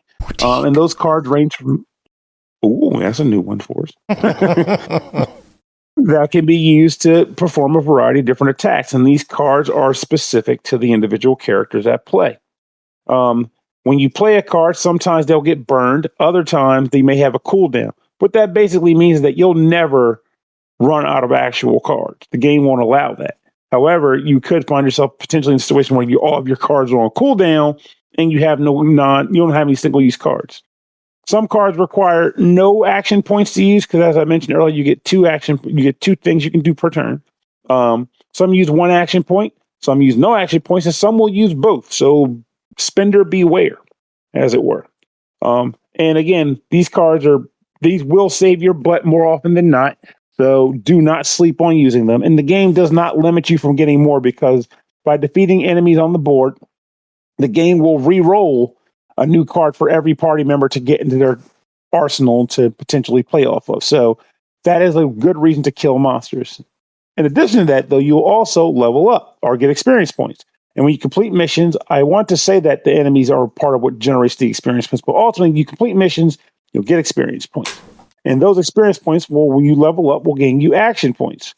And those action points can be spent in the party member on your character sheet to upgrade one of your traits.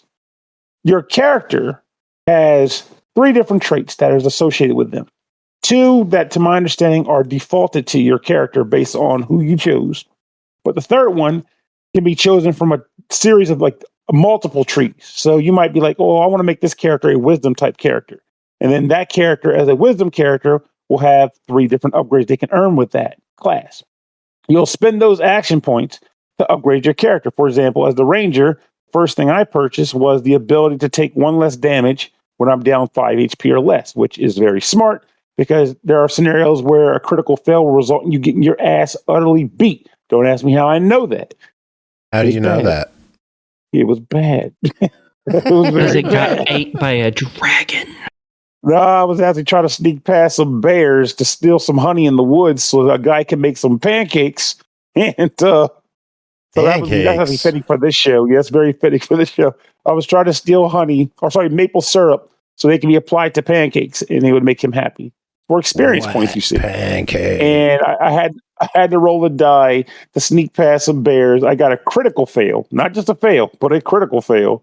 The character tripped on themselves right between both bears. They woke up, and then a bunch of animals just swarmed us in addition to the bears. Like, well, this sucks. And I'm lucky I got out of that battle alive. Worth mentioning right here, since I'm talking about the different traits and upgrading them, the reason why I mentioned that it is better to play with friends is because the other 3 characters you get in your party, i.e. the hirelings, do not level up. Only the character you have as your primary character levels up. I don't necessarily think that makes the game unplayable. I do believe, however, it does mean that you will be carrying around 3 dead weight losers compared to your jacked up character who's actually seeing progress as they play through the game. To be fair, hirelings exist for one purpose. They carry loot. And that's it. They carry all your ill-gotten gains, because realistically, that's what most of this is, probably, is ill-gotten gains. They carry it back to civilization for you so you can sell it, since you can't carry it all yourself. That is the only purpose they serve. I definitely get that concept, but in this game, they do carry that mindset like they're just here to fill some space for you for the one purpose. But I will definitely tell you, if you tried to use these guys just to carry loot, you are going to get your ass kicked. You need these guys. Because the monsters that come out on these boards are designed to be dealt with with a full party. That's pretty much why they give you the access to them. But I also would like to think that they designed this in such a way that it is manageable. It may not be perfect, but it is manageable to play through with your main character and then the 3 hirelings. So it's one of those cases where it's like, if you play with friends, your friends will have their own characters. And then, of course, they will level up and they will attribute their skill points to various traits. And you might, hey, where's your unique character play? Like, well, my guy does this versus your guy who does that. But it just loses some luster when you just have a really cool rogue character in your party and they're just not changing in that sense. But their cards will still come out differently as you play through and earn more as you kill monsters. So there's that. In between battles, you'll go to the main map, which is like a tabletop map. I do like how they visually made that. It's an actual table with figurines on it, and you choose a flag post that's on the map that says you're going here. And there's certain areas that may not even be battle related. It might be a town. And you can move your figures using the action turns they've got to talk to characters, gain new side missions, potentially get some new treasures, which might be like equipment to equip on your character to change their attack properties and such. It's just a genuinely good time. Like, if you have ever had an inkling of like, man, what is a tabletop RPG battle like? Doubly so if you've been familiar with playing the traditional tactics RPGs that we've gotten accustomed to since time immemorial. This is a good way to reconcile that interest in seeing that while also keeping it associated and connected with something you're familiar with, i.e. video game tactics RPGs. I find a lot of joy in this. I like having the conversation with the characters. They did a good job of voicing each of them and giving them all personalities that are unique of their own. Music is good. Presentation is great. Like I said, my only complaint is the level up thing, but that's small potatoes, really. At the end of the day, this is a good presentation. I like to believe that there will be more campaigns made available in this as you play over time through development and some DLC maybe or whatever. But as it stands right now, even I think this is a solid product. And I didn't even mention that you do side quests during the campaigns too. So like, again, the honey thing, I could have just kept going in regards to, continuing the quest to, mend the truce between two countries. But instead, my boy wanted maple syrup for his pancakes.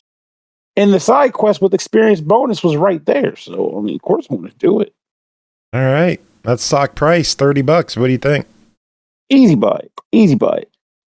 If you're on the fence in regards to but don't play D&D, I play, Final Fantasy Tactics.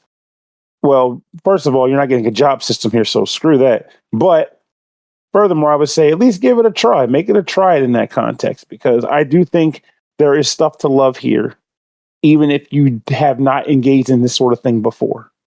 All right. Moving on, next game, Star Wars Inc., developed by BlackBeak Games, published by Three River Games, released November 28th, Series X and S, Switch, and PS5 for $19.99.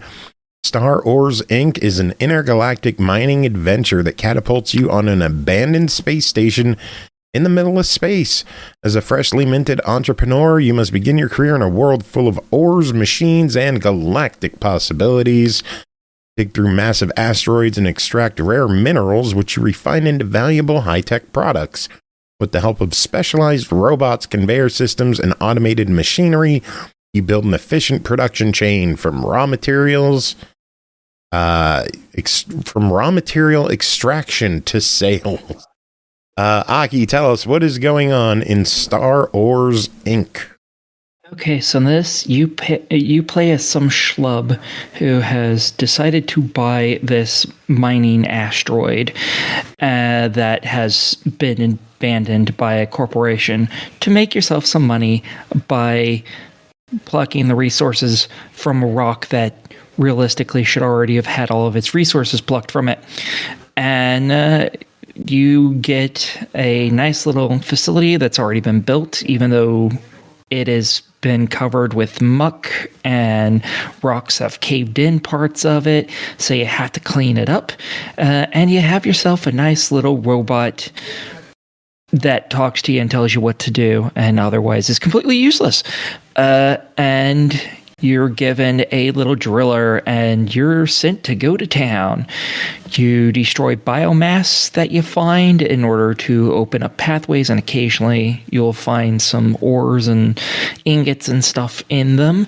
And you start destroying rocks until you find an ore area.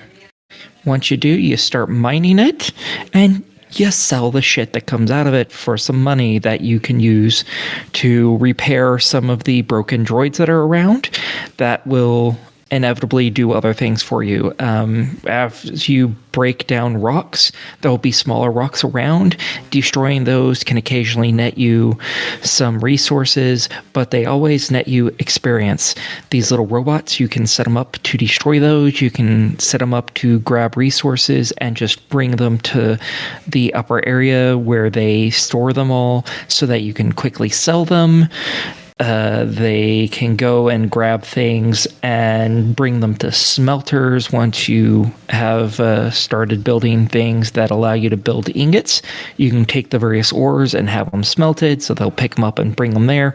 Or you can have them actually act as the salesman, and they will take stuff from that storage and place it into an area where everything is sold. All sales are timed, so if you're not quick enough, they'll buy whatever item that you have filled out and just won't buy the other stuff that they wanted. So let's say they want 5 of this blue ore and 4 red ingots. Well, if you're able to get 3 blue ores in there and all 5 red or 4 red ingots in there, they'll buy the red ingots. They won't buy any of the blue ores, even though you have part of that order fulfilled for them. So fun. If you're able to sell them everything they want, they will give you a bonus for giving them everything they wanted, which is nice. They only request things that you actually can fulfill, whether that stuff is in the storage or not. So if you have like a bunch of blue ore that's just sitting and hasn't been collected and brought up, they might want blue ore. You don't have any of your in your storage, but you do have some. Now you have to go run against the clock to go grab as many of them as you need and bring them up to sell them. As you continue through the game and you make some money, you can buy stations for different things. So you can buy automatic drillers that will start drilling up very slowly, admittedly, but they will slowly dig up the different ores, and you can eventually upgrade them to where they will dig infinitely. So even after that ore is exhausted, they'll just keep digging and pulling up more of that ore anyways, which is something you can also do, but you doing it takes forever because you have mined that ore out. So realistically, you shouldn't be getting any, so they just make it take forever. After a while, you will eventually gain, obviously, the smelters that I mentioned to create ingots, and then at some point later on after that, you get the ability to create cores, which are like batteries for spaceships, more or less. And there's a few different types of those that are used for different items on spaceships that you can start making and selling, and those typically require ingots of different colors to be combined to create something. In order to buy any of this stuff, you have to have found the prior item first. So you have to have mined a standard blue ore before you can buy the smelter for a blue ingot, for instance, because it wants you to take this as a step-by-step process. While you're doing this, you're unlocking more and more of the facility because you're using some of that money to hack open doors, as well as obviously to increase how powerful your own driller is, so you can break down the different types of colored rock that are in the area, so you can get to more and more veins of different colored ores and the like. And yeah, this is a fun little game. If you like mindless, like, collectathon type things, this is almost an idle game once you get the automation set up. Right. And yeah, I really had fun with this, personally. Cool. It's a $20 game. What are your thoughts on it? I'm totally for it. I thought it was a great little game. Awesome. All right, next up, Scrabdackle. That's a fucking great name. Sounds dirty. Like, what else do you say besides that's a great name? Scrabdackle, developed by jakefriend, published by Fellow Traveler and jakefriend. Act 1 released December 2nd on Steam Early Access for $14.99. Future acts will come through Early Access along with price increases. So get in now if you are interested. Scrabdackle is a hand-drawn, using traditional animation techniques, with tons of curious creatures to study, characters to squabble with, and tough but fair bosses to overcome. Made by one developer who was maybe a little overambitious about all this. Here's the setup. When the Wizard Academy is attacked, novice student Blue is thrown out of the Academy's window and face first into the unfamiliar world outside. Pushed out of their sheltered life, Blue reluctantly sets off on a long journey home, learning to navigate the world of Scrabdackle for the first time. Along the way, they'll contend with daunting foes, as well as the uncomfortable truths, as they reckon with just how much of the world outside differs from their books in their academy. It's a big game with a huge, sprawling world worth getting lost in, if you're up for a bit of adventure. Pernell, what is Scrabdackle? So, on the easiest way to describe it, Scrabdackle is pretty much a action-adventure game in the vein of Legend of Zelda. You are exploring an overworld, engaging with enemies, finding secrets, of which there are a lot, even mundane ones like a hidden door that just leads to the other side of a rock that could have been walked to just the same. But nonetheless, there's a lot of like random hidden passages in this game. You will be exploring, all within the pursuit of getting your butt home and engaging with a variety of weird and wacky characters. Your main method of attack is your magic wand, of which you can find up to 3 different spells that can be associated with it to do different attacks. It's originally early on that you start with just like a basic one where you can kind of mash the attack button to fire wacky little pew pew magical balls. Your magic wand, however, does have a energy meter, and if you overload it by shooting too many bullets, it'll go into overheat and need to cool down for a bit. And since this game does not offer the ability to have auto fire, unless I missed it in the menus option somewhere, it adds one added extra element of tension in combat where you're like, okay, I want to keep the pressure on while hitting these enemies, but I can't overdo it or I'm going to have a cooldown period. Oh boy. That is to say, I both hate and like that at the same time. So just putting that out there. But that's the primary method of attack. You'll occasionally also come across little magic orbs or magic bits by destroying objects or defeating enemies. These can be used to spend at a multitude of different merchants. Not the usual where it's like a swath of items to make your pick or whatever, but generally a character might say, hey, I have this cool thing. Would you like to buy it from me? So you'll be able to use those to get new items that can be used in gameplay, or to increase your mobility or give you more access to options, or increase your ability to explore the world, so to speak. The game, more or less, is pretty freaking challenging, though it may be because I set the difficulty to be that way, because they do give you a variety of different options to choose from, and I couldn't take this game and not go, at least semi-hard. I didn't go hardest, but I went hard enough. Because in the right situation, battles in this can get pretty tense. Giant, hulking beasts slamming into each other, trying to crush you, while a little smaller, very fast monsters are running around at the same time, and you're hitting your dash boots button to just try to get out of the way and stay afloat. Split like a butterfly, sing like a bee, and whatnot to keep it low on a float. It makes battles nice, fun, intense. And when you're not fighting, or sometimes while you're fighting, you will be dealing with a number of overworld puzzles as well to solve. You will find yourself, I don't want to say something about scratching your head, but there will be times where you're going to really seriously be like, how the hell am I supposed to get over there? Or how am I going to get these light bridges to coordinate in such a way to get me to that and then also get back over here? I think they did a good job with those. And they're not just like, walk up, hit switch, and thing happens. Usually you might have to figure out a good way to incorporate them into another element of the room to solve the thing you need. Secrets that are meant to be discovered in addition to just finding some money also comes in the form of gold stars, which can be acquired and amassed for reasons. Also, just as a nice checklist to say, I found X number of secret rooms.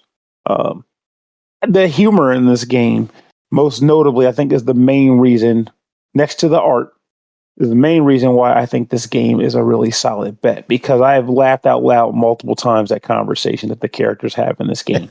There's something kind of funny about the fact also that you can walk up to a character, conversation kind of starts on its own just by walking up to them, and you can press A to select things, or the cross pad, not the analog, but the cross pad to go between options.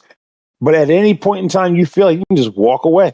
Sometimes the character will actually express how annoyed they are that you walked away from them while they were talking to you. But there's just something kind of funny about the ability to do that. Just walk, you can walk in circles around like, man, I'm just impatient, but I'm talking. I mean, just weird stuff like that. But I like it. I like that aspect of it quite a bit. I would also say that I'm terrified of what the end of Act 1 is going to be, because I want to know what the heck's going to happen next. But for the amount of time I put into this, it's nice to know that there's enough content here to justify even just playing Act 1. I think you're getting a good bang of money for your buck here by paying for this. But I ain't going to say but. It's 100% that I feel like there's good value here. That's where the but would have come in. Even if you're not, if you're concerned about getting a full narrative or whatever, just knowing that you're getting a good game to start, and as long as this guy hopefully gets enough money to do so, we'll be able to produce Act 2 eventually, and you'll have even more fun to engage with. But as it stands now, this game is already plenty fun, and I look forward to seeing what more this guy does, because, again, one of those cases where I had never heard of this game before it came through the show, and now I'm really glad I did, because this is going to make the list of favorite games of 2025. I am going to guess that what they do next will be Act 2 and 3. Well, it's more when. And also, who knows? He might pivot. He might pivot to another game in addition to Act 2 and 3. This guy could be, he said it himself. He might have bit off more than he can chew, which means he's prone to do it again. Now, Act 1, it contains 12 to 15 hours playtime estimated, 9 bosses, 11 regions, a bunch of music and journal entries.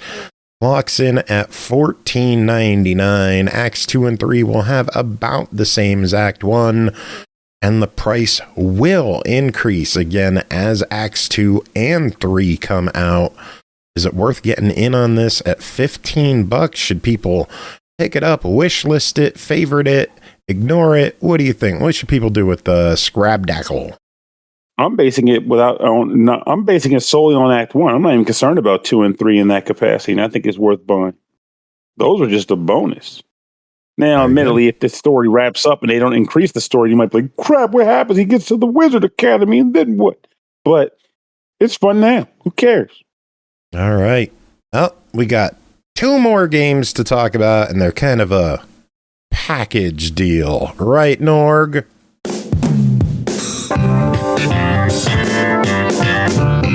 SML After Dark.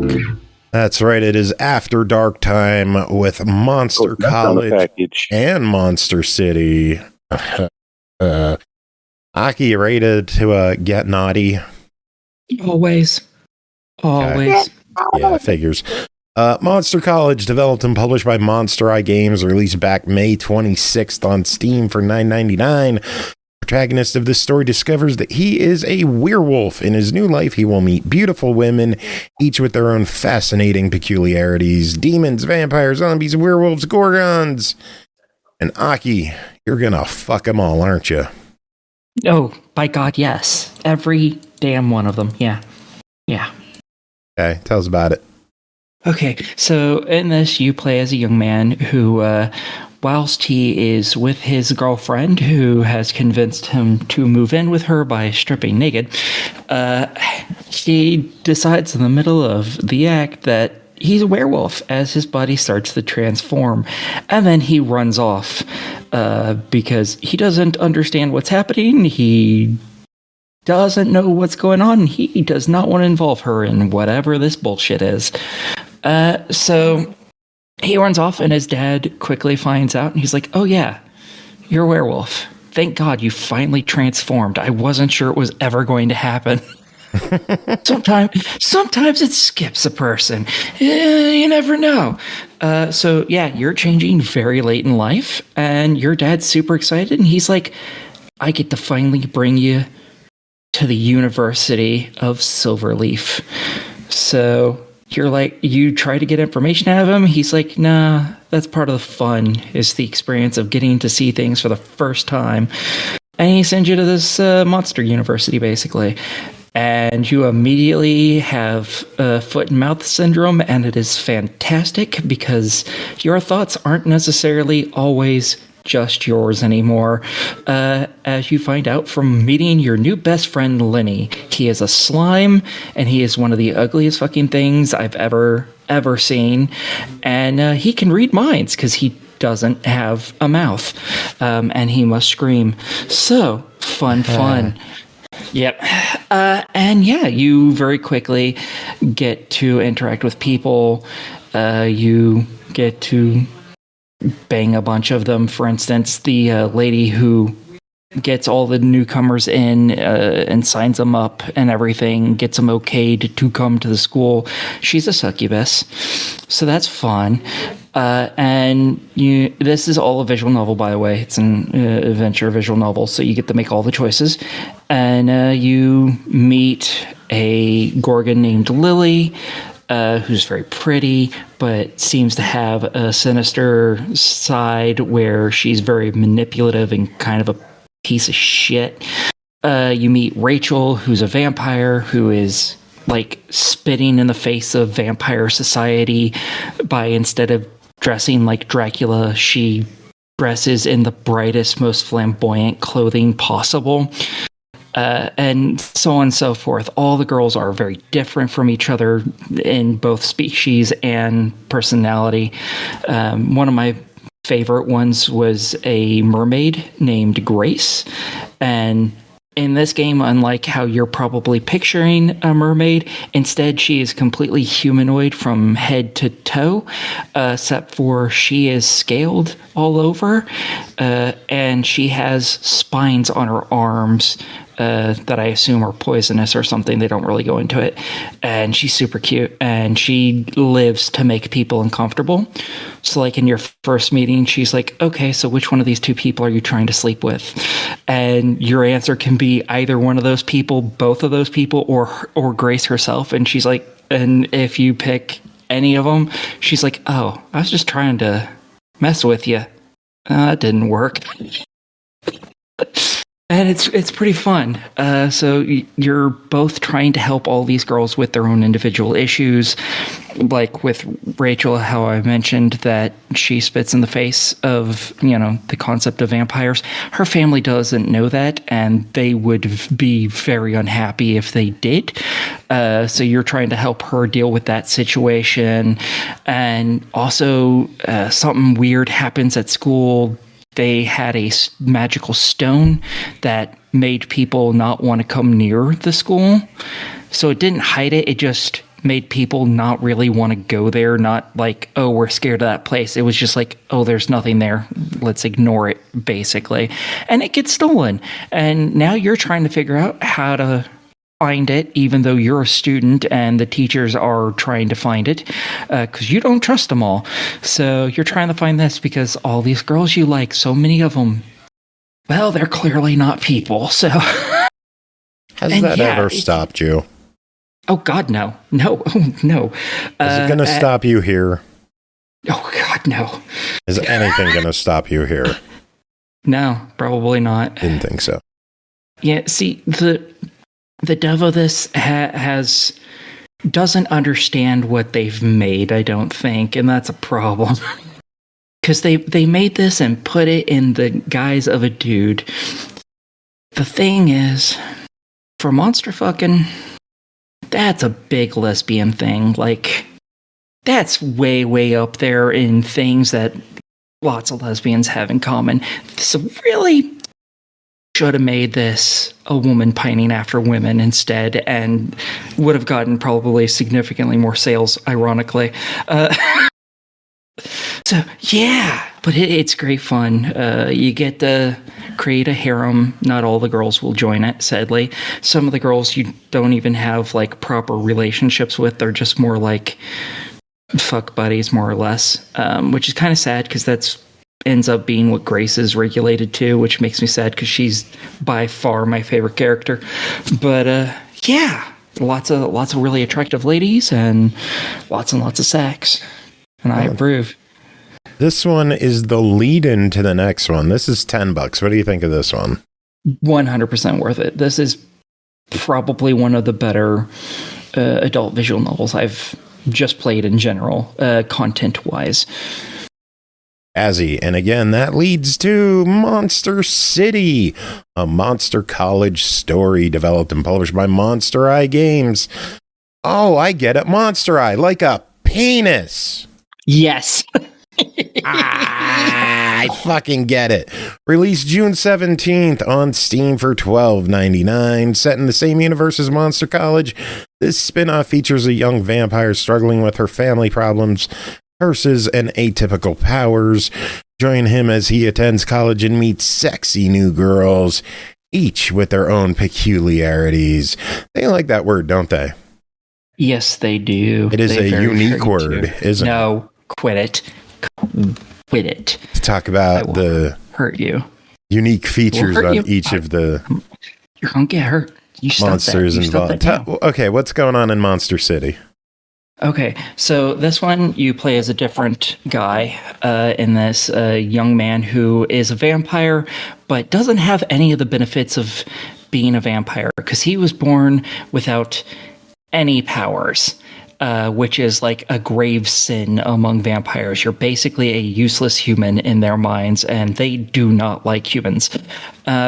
and you're going again to Silverleaf University, actually. So you're going to the same school in hopes of making some friends, only to find out that the two people who have treated you like shit, your two aunts that have been mistreating you literally your entire life. One of them is now the principal of the school, and another one is a teacher, and a lot of the teachers are very already anti-you because those two hate you, and they're two of the most powerful people in the school.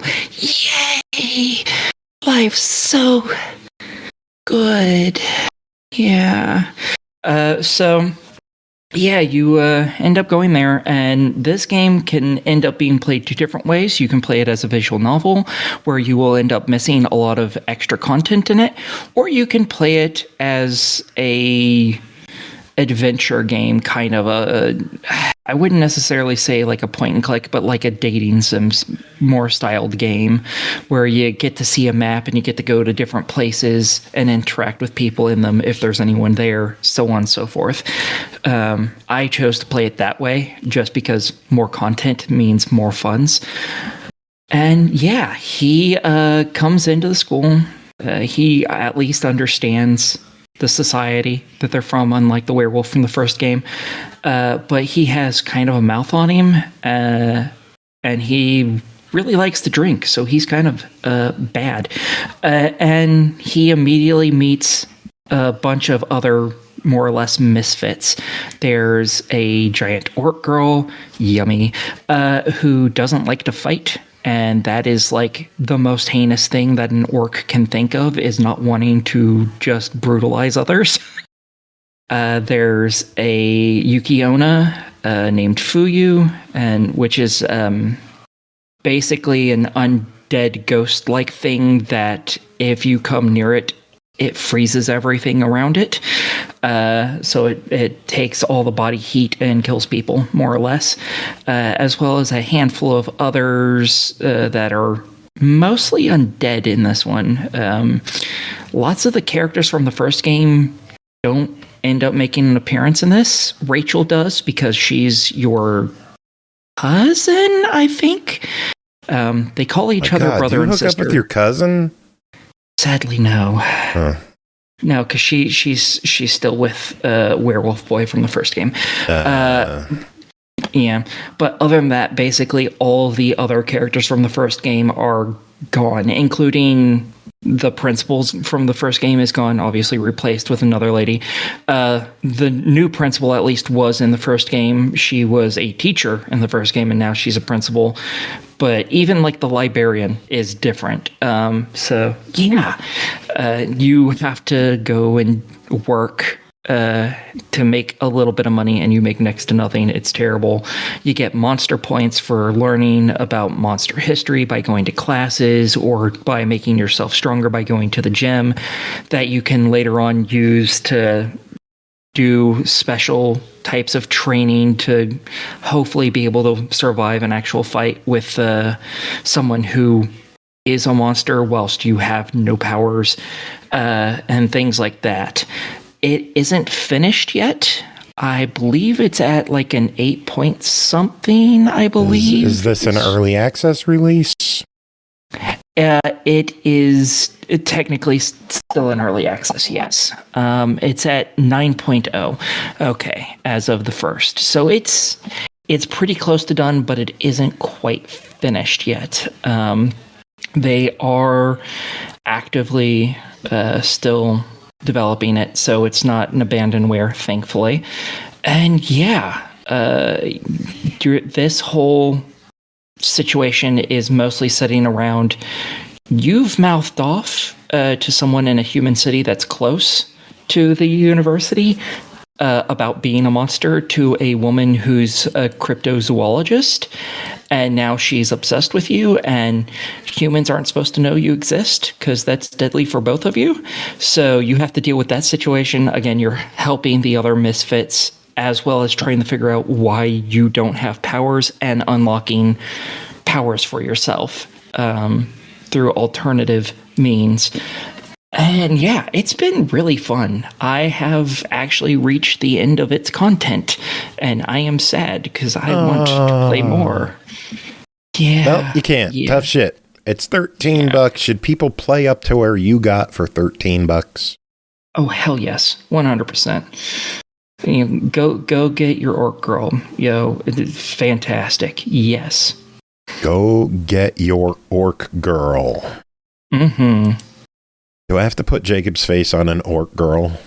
Do not. I will hurt you. And I'm serious about that. I will hurt you. I love orc girls. Do not fuck with orc girls. See, now he has to do it. No. Now he has to do it. No, because I'm serious. I will be very upset.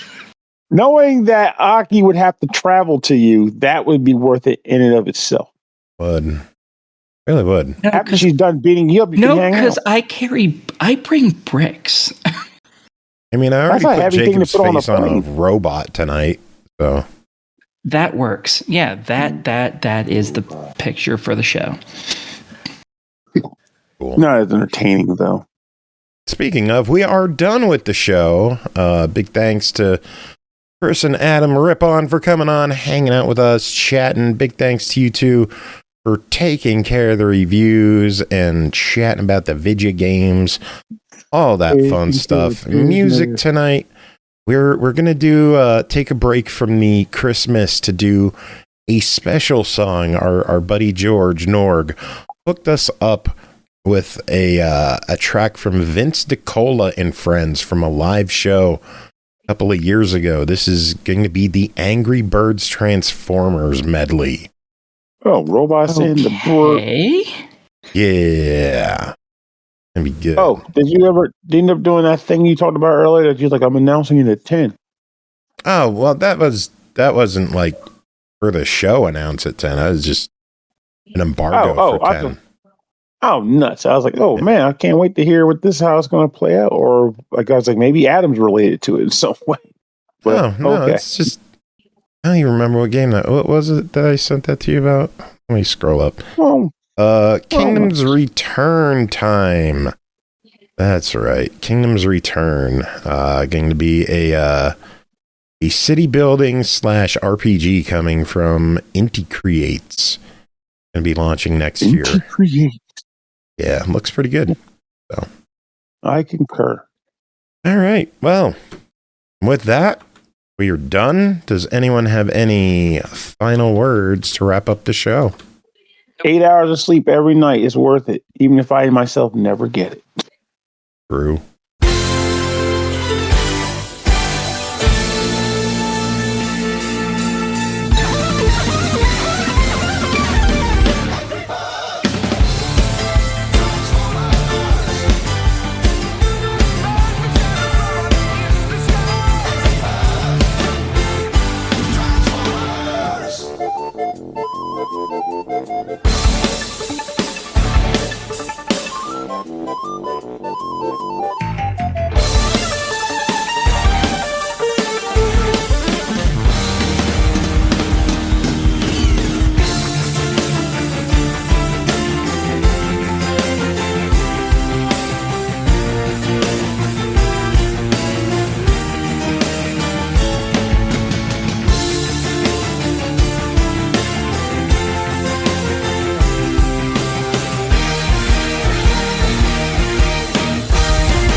Thank you so much.